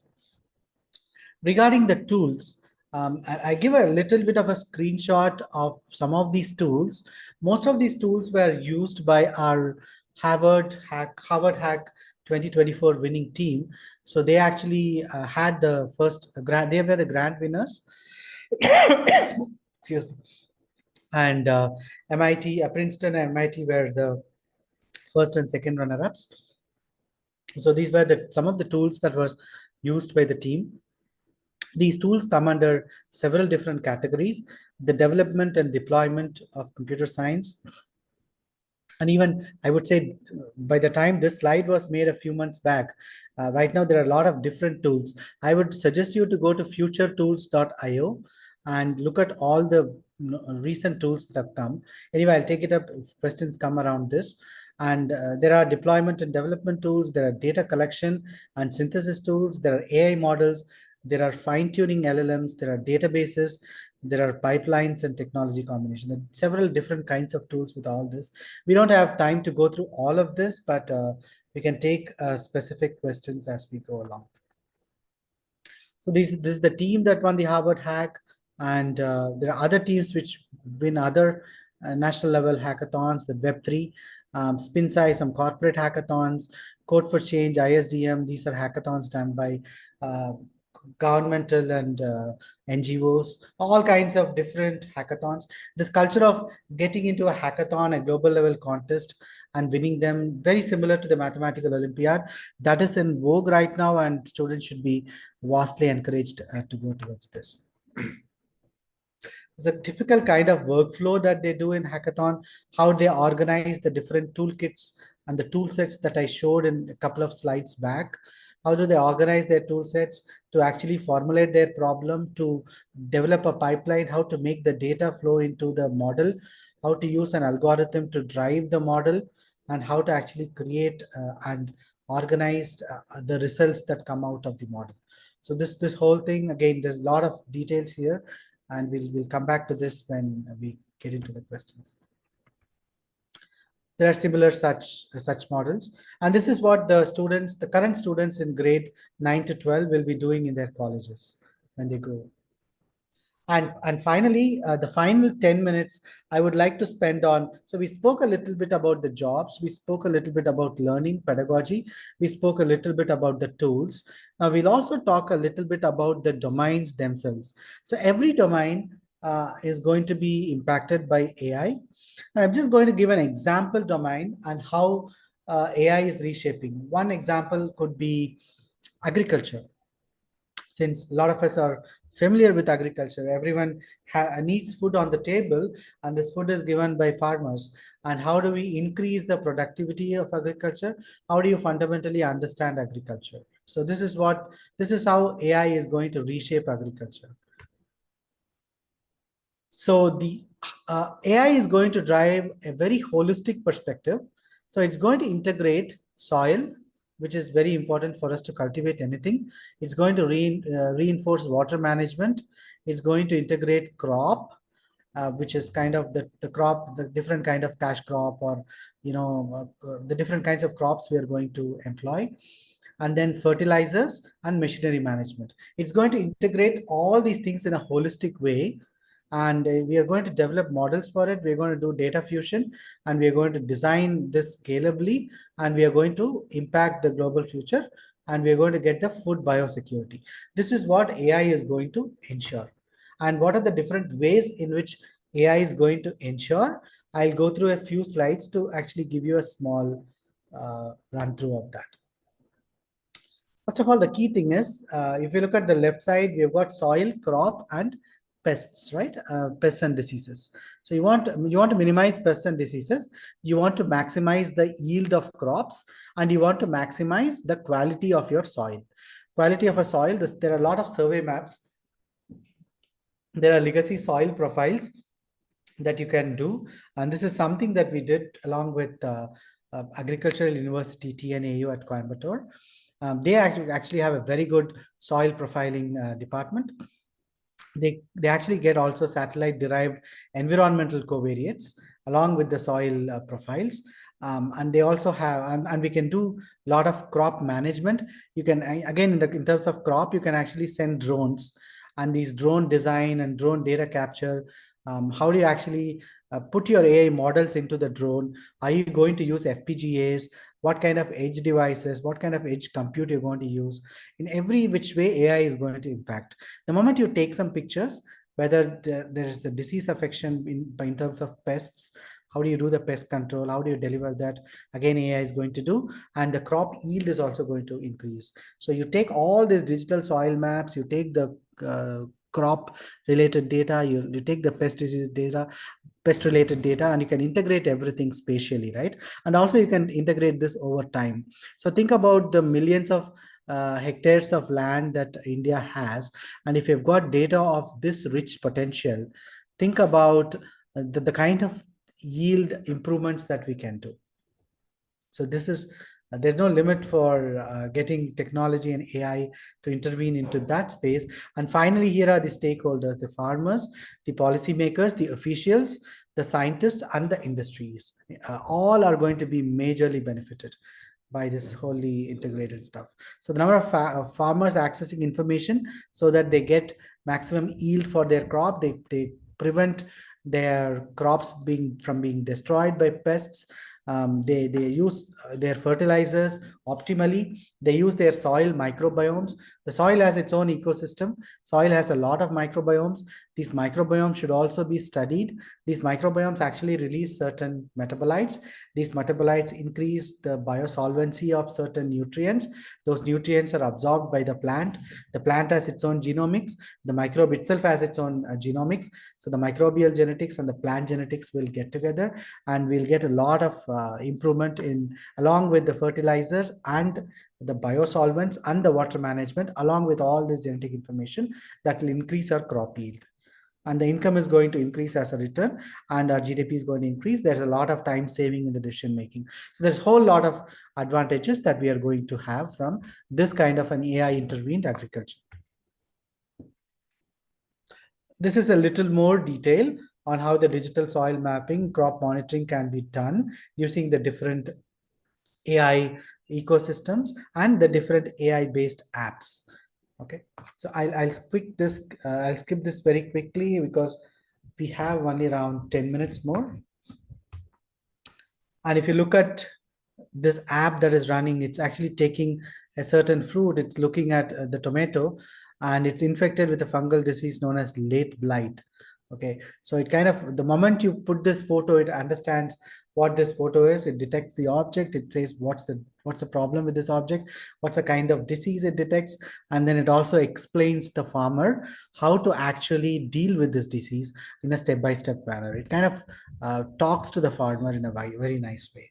And this is kind of a instruction fine-tuned LLM that we developed, and we actually put it on one of these big powerful GPU RAM servers that you can see on the picture. And the model that is actually running is something similar to the model that I have referenced here. This is a 2023 model. So we use a different Llama model for this, but this is the overall concept. And the application is again on how do you do the smart crop management? How do you do a grievance retrieval services for the end farmer? So, and then how do you, and the next few things will be based on this, how do you do robotic planning and how do you do the soil microbiomes? So when you also think about the soil microbiomes, we have got a lot of spatio-temporal agri-informatics. So we are going to do a lot of research with AI and a single cell spatial multi-omics data. And this is going to be the future again in next 4 to 5 years.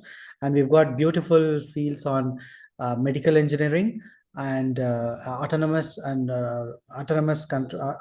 agents and robotic systems that are going to actually spearhead this. We also have smart materials and quantum technologies that is going to assist in this kind of transition. That's how we even plan some of our AI and data science subfields. So if you look at this, and this is what I was talking about, these images and videos that you see, the video to the right top corner, you see the ones that are ripened are kind of detected. The ones are not ripened are not detected.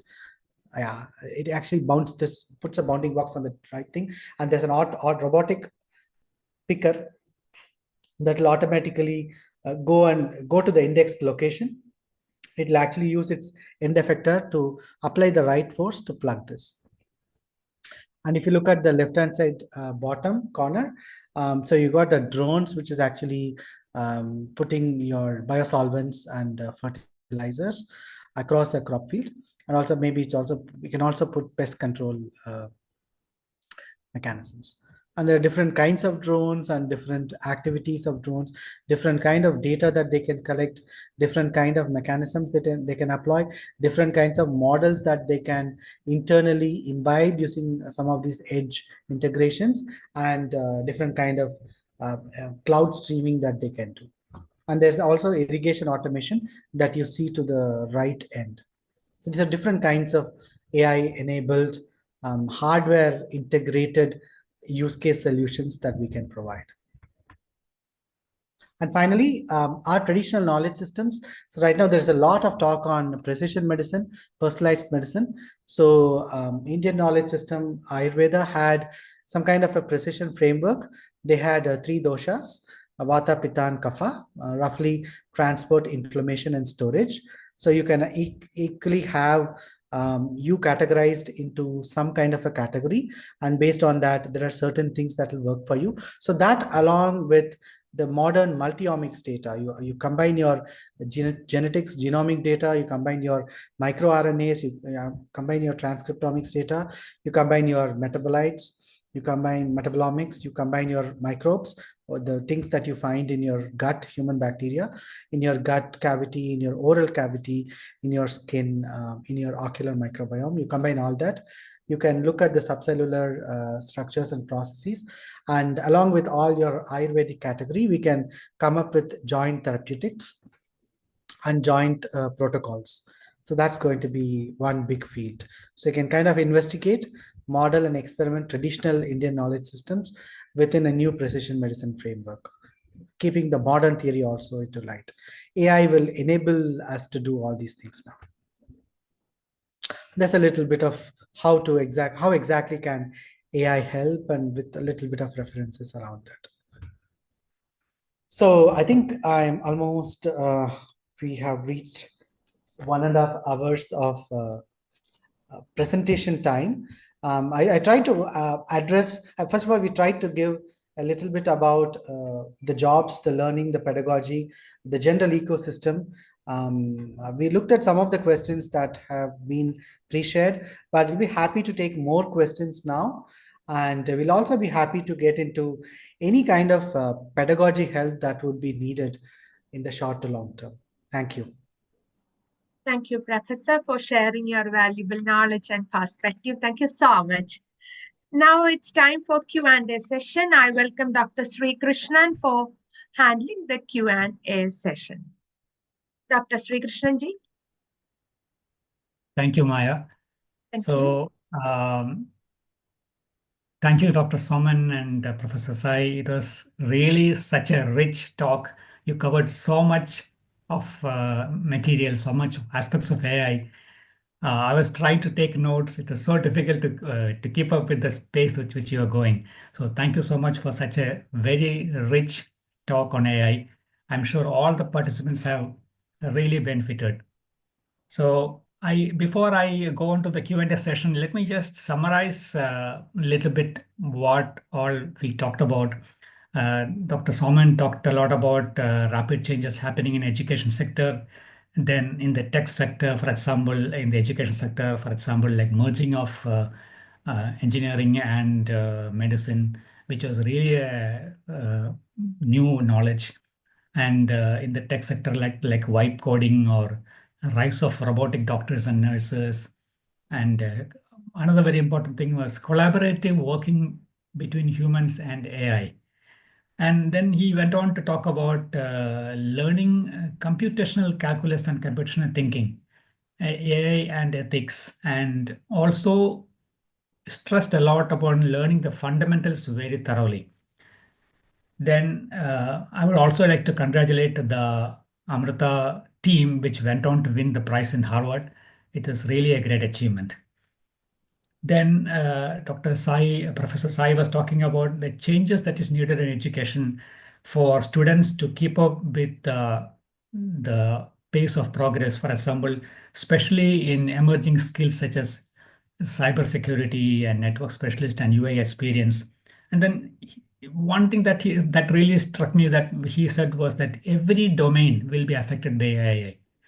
And at every domain, the entry level to the junior level jobs will be severely affected, and that those roles will have to be transformed. The people should learn how to transform that roles into the AI collaborative work with AI. And we have, thankfully, you have covered quite a lot of the questions that the participants asked earlier. We still have a few more questions. So it is basically, if I look at it, is basically about a few main concerns that the participants have. One of the main concern is like, how do I learn AI? How do I implement AI in my daily life? So could we please start with that question, Dr. Soman and Professor Sai?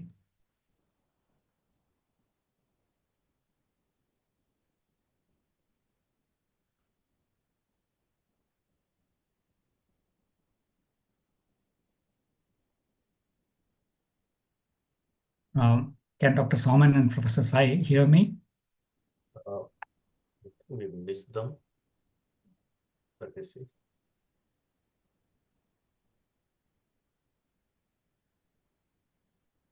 Yeah, probably they will be coming back because They actually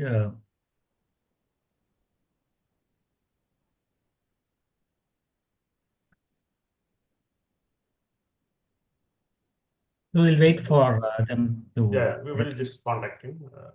Divaji just try to call them.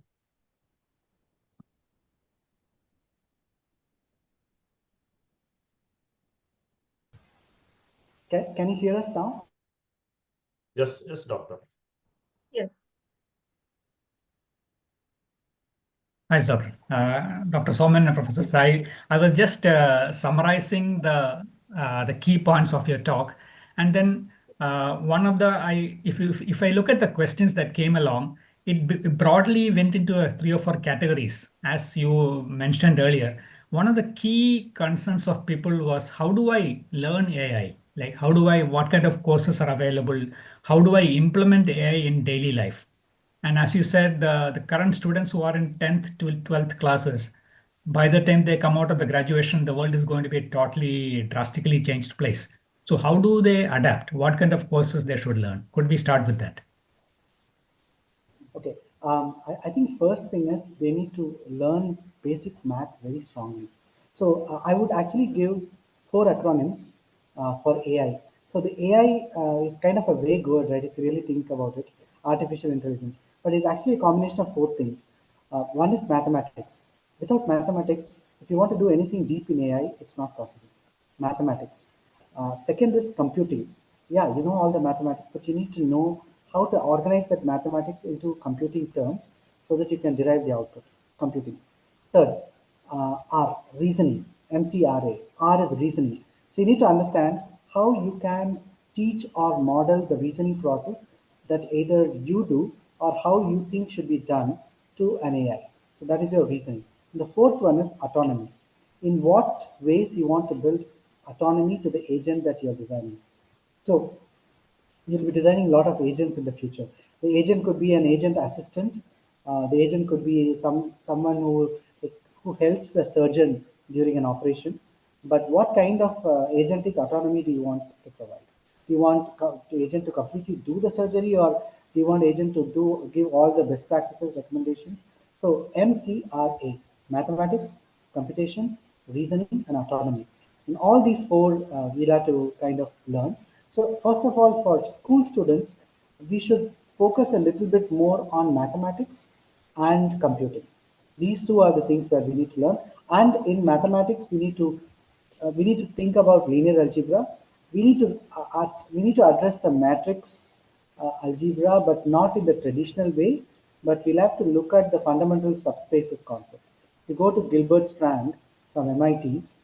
Those are the kind of lectures, and those are the kind of orientation that we need for the mathematics that we need for advanced machine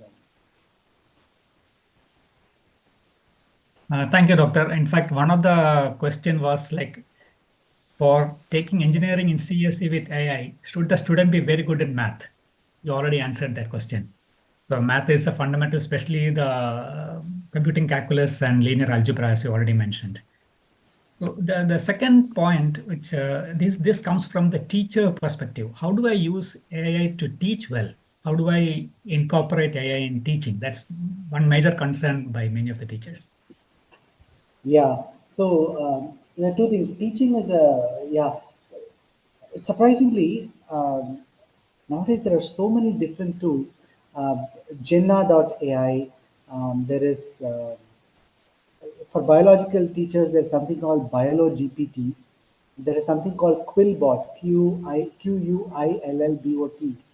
I mean, these are all the tools that are extremely good for teaching, for garnering the content, the research content simplified. And you can take that content and actually put it in something called Canva. Right now, even PPT is becoming a little passe. Canva is a very good tool. And you also look at tools like Sora. You can convert a small text into a video, and you can have a lot of interactive teaching modules. So teachers should slowly adopt these technologies. But even before they adopt these technologies, I think teachers should know how to actually get the gist of what they want to deliver to the students, and how much of that is principles, how much of that is core concepts, and how much of that is extraneous but useful information, how much of that is accessory information. If the teachers can divide into these four categories, then they can assess for the principles and concepts first, little bit of the accessory important information, and then the peripheral information. So that's how they should think and organize. And I mean, they should not mix signal and noise. They should be very clear on what they're administering to students. In that, these kind of tools that I said gives a very good picture. Okay, Doctor. Thank you. Could you please repeat the first 3 or 4 things that you said? Before. Yes. Sure. Jenna AI, Jenna. This is not Gemma. Gemma is different. That's actually an LLM. There's Jenna AI, which is very useful. It actually writes even a research document for you. For biological kind of things, there is BioloGPT and Quillbot. Quillbot is QUILLBOT, and BioloGPT is BIOLOGPT. And that PowerPoint equivalent and the LLM world is Canva, CANVA. Okay. So in association with these 2 questions that I said, both the students and the teachers are interested. Are there any courses that you are providing? So, because you already have distilled information, you have gone through all this, rather than them going through another place, probably you would have some course which they can take. Okay. Last year we did a course for all the teachers around, in and around Coimbatore and Tamil Nadu and Kerala. Lot of teachers came in. The auditorium was almost full, and we actually gave a spreadsheet-based tutelage. Spreadsheet is one of the most powerful tools that I forgot to mention in the tool list, because the moment someone, as Soman sir said, moment someone understands the spreadsheet flow, and he would see what internal processing is happening, exactly happening in different cells of the spreadsheet. So we actually demonstrated a lot of things like Sierpinski triangle and different fractals, different concepts, even ordinary differential equations. All these things can be shown in spreadsheets. So in fact, I don't know if I can share the screen right now. We have got something which is on the screen that anyway, it doesn't matter. Please, So yeah, we can do a lot of modules please on go ahead. spreadsheets. You can share the screen. It's okay. Please go ahead. I can give me a second. I'll just show a very quick.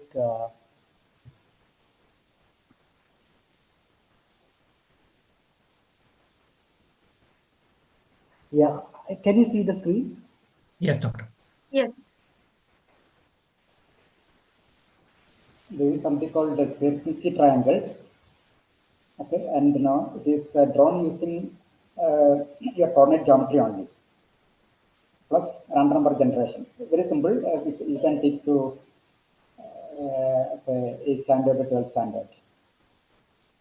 The advantage of teaching this is, so look at that. So this whole structure has the same structure embedded inside. So this is the fractal.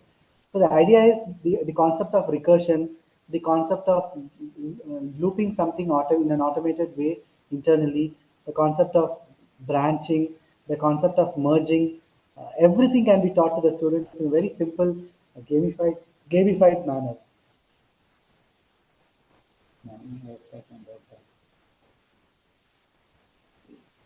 Yeah, this is another square root finding thing. Nth root of 85.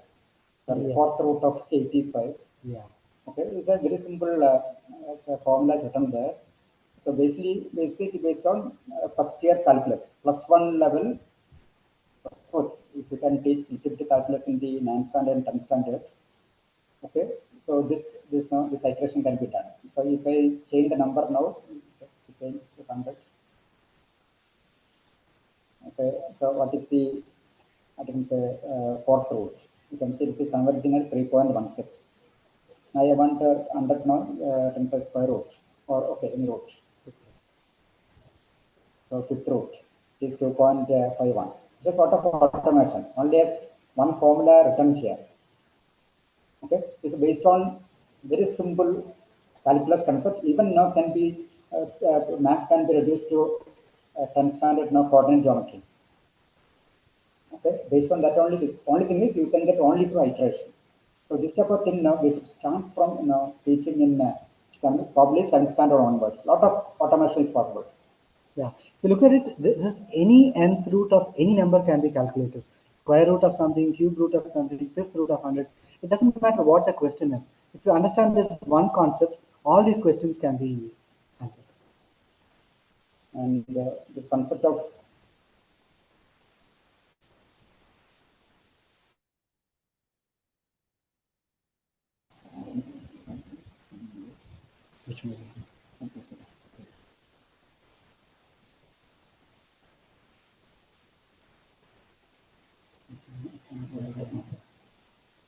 for example, this is what I told now about what they call interactive notebook. So this is in MATLAB, but now you can do open source Python or everywhere you can do this one, the type of this one. So you'll have your mathematics, then corresponding coding there itself. So here one is code now you can manipulate. Okay, so go and do experiments. So calculus can be learned in no time, and you don't look at big formulas and all those things. A simple iterative formula only. So for all the problems, almost you are using the same type of what you can say coding. Then from there, trigonometry now you may move to very advanced something called a signal processing. Okay, +2 students can do real world signal processing by a slight change in their I think say calculus. For example, I am showing here. Okay, I have a real world signal, ECG signal, I am denoising. Okay, and the math required is extremely simple. +2 calculus is enough. Only thing is now conventional way of analytical calculus we change to computational calculus, and that calculus is more than sufficient for dealing most of the the miscellaneous task plus linear algebra. But basic calculus, the moment you use signal. Okay, doctor. Thank you. Actually, Stop share. okay. You were mentioning earlier about this bio GPT. Are there any tools for physics and chemistry also like this? Oh, absolutely. Chemistry, there is something called MOL GPT, MOL GPT. Okay. Chemistry, there are other tools also. Just give me a second. To be sure that we have a lot of chemistry tools. Even yeah. So we've got a lot of notations, smiles notation, selfies notation, and there's something called deep mole, DEEPMOL. So if you want to look at given a certain compound or an element, if you want to see whether this particular compound will cross your blood-brain barrier. Blood-brain barrier is a very important thing in medicine. So all kinds of, there are 10 to 15 properties that it can actually, just given the smile string, it will give you all the properties. It's deep mode. Like that, there are several tools, cheminformatic tools. MolGPT is one, DeepMol is one. Um, for drug discovery, there are some good packages. Of course, the known ones like AlphaFold, AlphaFold 2 are there for chemistry. Physics, I'm not totally aware. Physics is very broad. It depends on which sub category. Physics engines. Yeah, the engines could be there. Yeah. So now, when we move on from these tools, the next point of concern is regarding jobs. Like if jobs, junior level jobs are going to be taken up by AI and all those things, what will be the future for medium and low skill people? And also, a corollary to that is regarding safety. Like how safe AI is going to be for children. Some parents are concerned about this. How should they take care of safety? Jobs and Yeah. safety.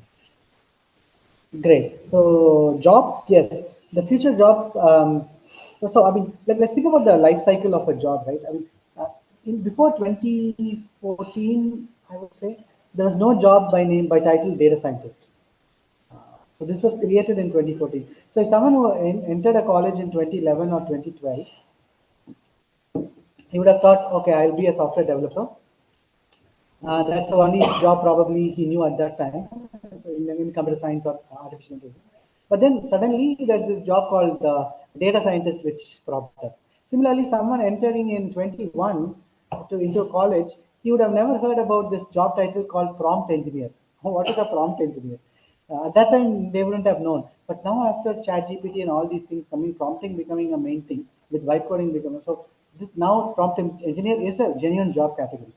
Now, right now there is not many jobs under vibe coder or vibe coding master coach, that kind of stuff, but that will slowly come.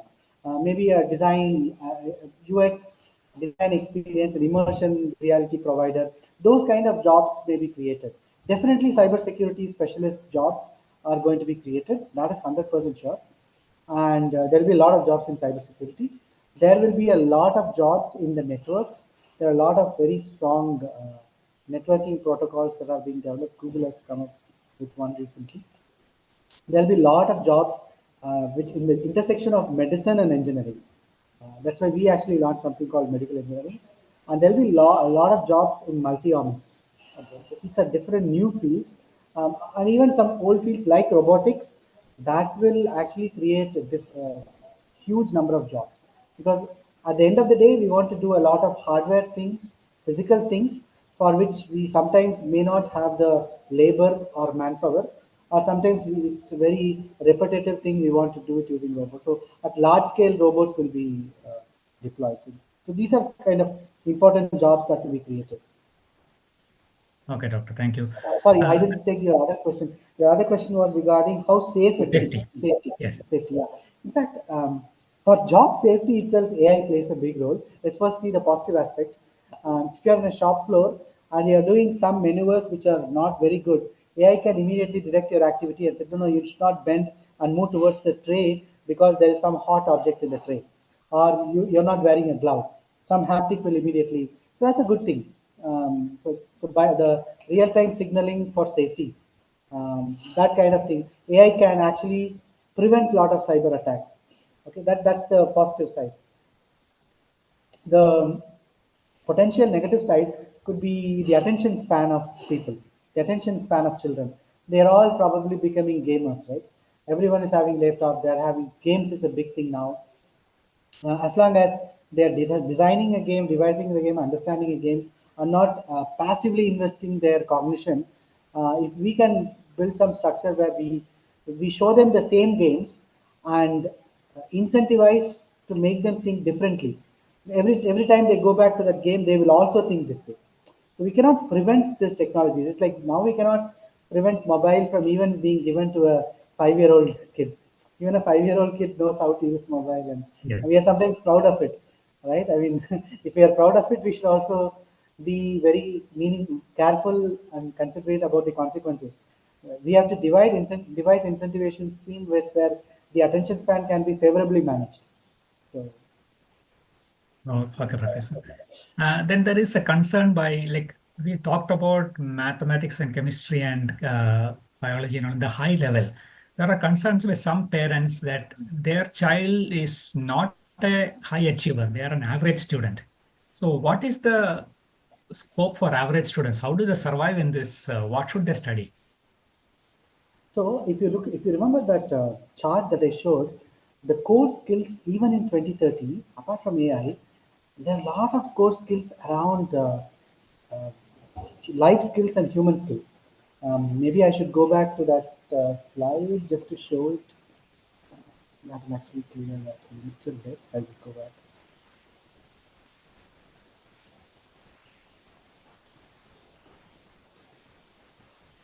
Are you able to see this slide? Yes, Professor. Great, great.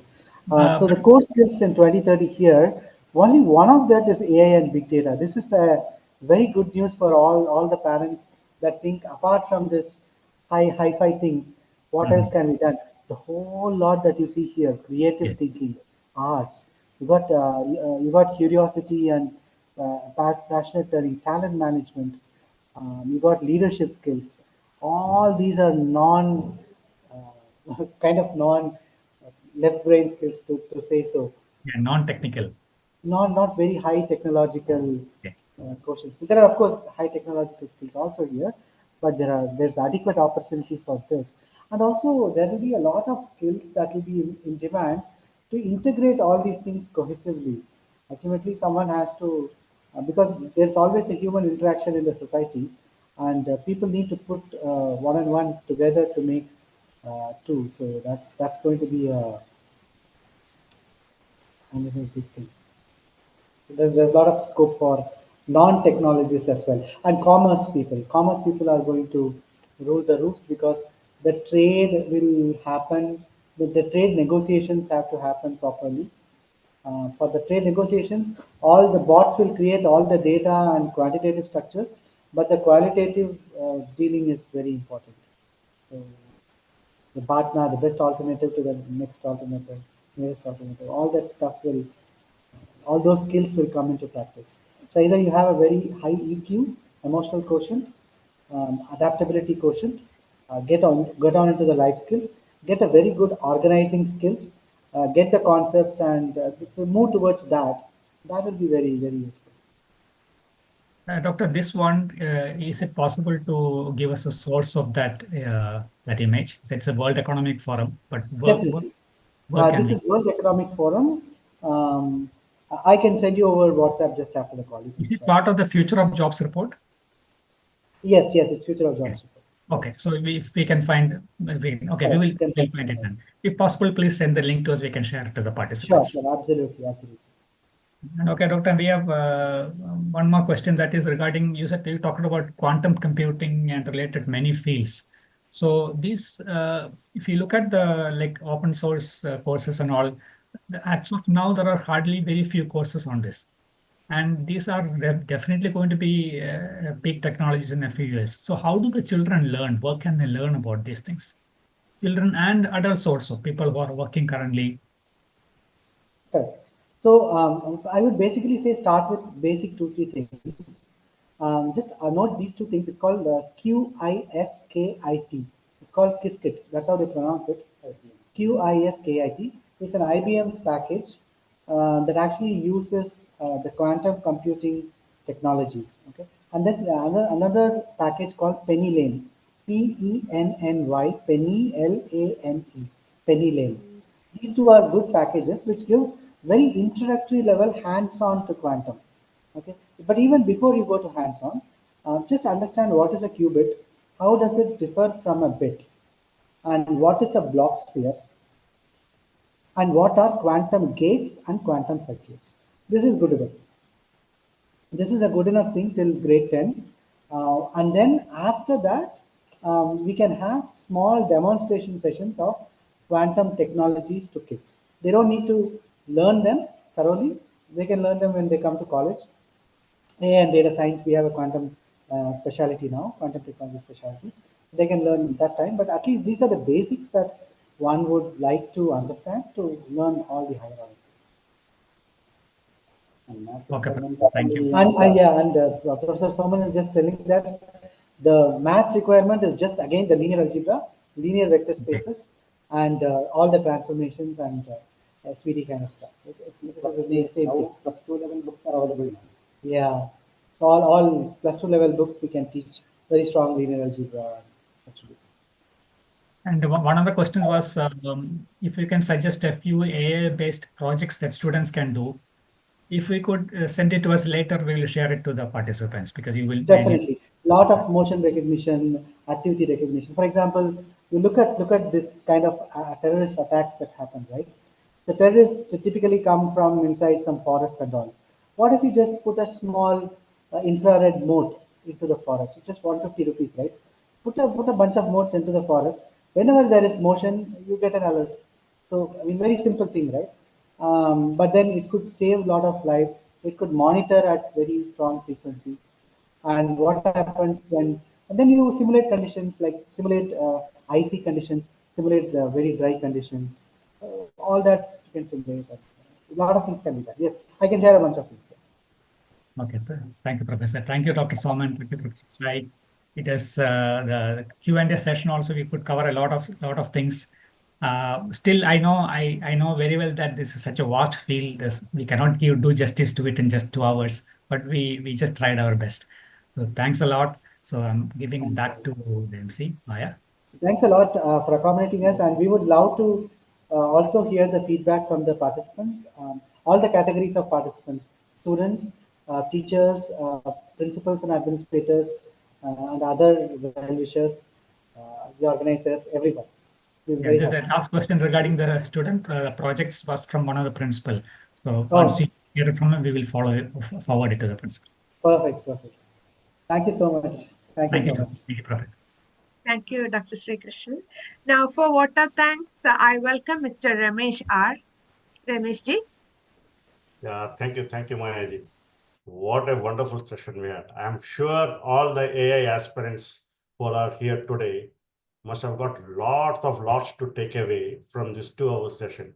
As just now Dr. Station said, is that 2 hours is no way enough for this subject. And it seems that is a lot more.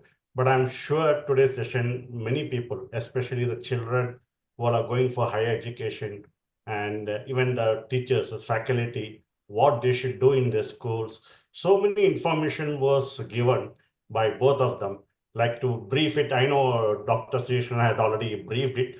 Dr. Soman initially started with the purpose, impacts, changes, the courses that could happen in the next few years, and how the facility should be there, and then machine learning, spiral learning, too many things to talk. I don't want to elongate too much. We can always look back to the videos or recordings and review ourselves. And as for Professor Sai, I'm very happy to see that he has taken the pains to categorize all the questions into 4 different, and the way he explained was so good. In short, both of them I felt is that they have a lot of passion and their experience in AI. They want to make sure that changes will happen, it will help people. And even in the last, just now, Professor Sai was saying, any questions, any feedback, they're ready to take. It's really amazing, and we are really blessed. We have heard a lot about AI every day, but we don't get a chance to speak to people who really make changes with AI in the society. So today we were all blessed with that. Okay, with all that, let me, on behalf of Amma Kuwait Skill Development Team, which is led by Dr. Sri Krishnan, and all participants who are joined in YouTube or in Zoom platform. And as our President Diwakar Ramnath had said in the beginning, thank you, first of all, to both our speakers, esteemed speakers, for accepting our invitation and to spend their time. And not only time, see, they must have taken a lot of time to prepare the contents, to review the questions. And yes, they have taken the real efforts. So thank you very much. And we have really got a lot of knowledge today. It has really enriched us today's session. Next, I would like to thank all our participants and the faculty members of the various organizations and schools who really took a very good initiative. There were a lot of principals and a few faculty members who were asking about these courses. So this session, so the interest they have shown and interest they have given imparted to their students is really amazing. Without you all, we could not have done this session so well today. Moving on, I should thank all the volunteers of Amma Kuwait and the skill development team who have worked behind the scenes, to make this right from the concept which our president was saying, which one of our member Balu had suggested, and we started with that, and all the invitations, the registration process, communications, Zoom, and every small efforts which must have gone unnoticed. So thank you all for all that. But last but not the least, I should pranam our Guru Mata Amritandamayi Devi, whom we lovingly call Amma, because we believe that this could not have materialized without her blessings and grace. Okay. And as an ending note, let's all walk with the perspectives and renewed curiosities. Let's continue to explore the endless possibilities that AI can offer. And let's see that our new generations are helped out to get it into the AI atmosphere, because they cannot live without it. Okay. So before I end, I just echo our president's note in the beginning, where he was saying about the skill development, which is part of the Amma Kuwait organization here in Kuwait. We impart a couple of seminars and webinars like this. Even we had classes for children. And in our next seminar, just to give with all the participants, our next seminar will be on clinical psychology. In this today's session, Professor Sai was also saying to get children's attention is one of the biggest challenges that we face today. So based on that, we will be having a session called Guiding Kids in a Digital World, tackling screen time, addiction, and emotions wellness. So we'll be posting the details soon. And thank you once again. And thank you. Thank you, Maya. Back to you. Thank you, Ramesh. Thank you so much. As I wrap up today's seminar, I want to extend our heartfelt thanks to our eminent speakers, Dr. Soman and Professor Sai, and all the participants. And we look forward to welcoming you again on our upcoming next seminar, which I just now said about a topic from clinical psychology. Stay connected with us for our future programs, seminars, and initiatives. Wishing you all a productive and inspiring day ahead.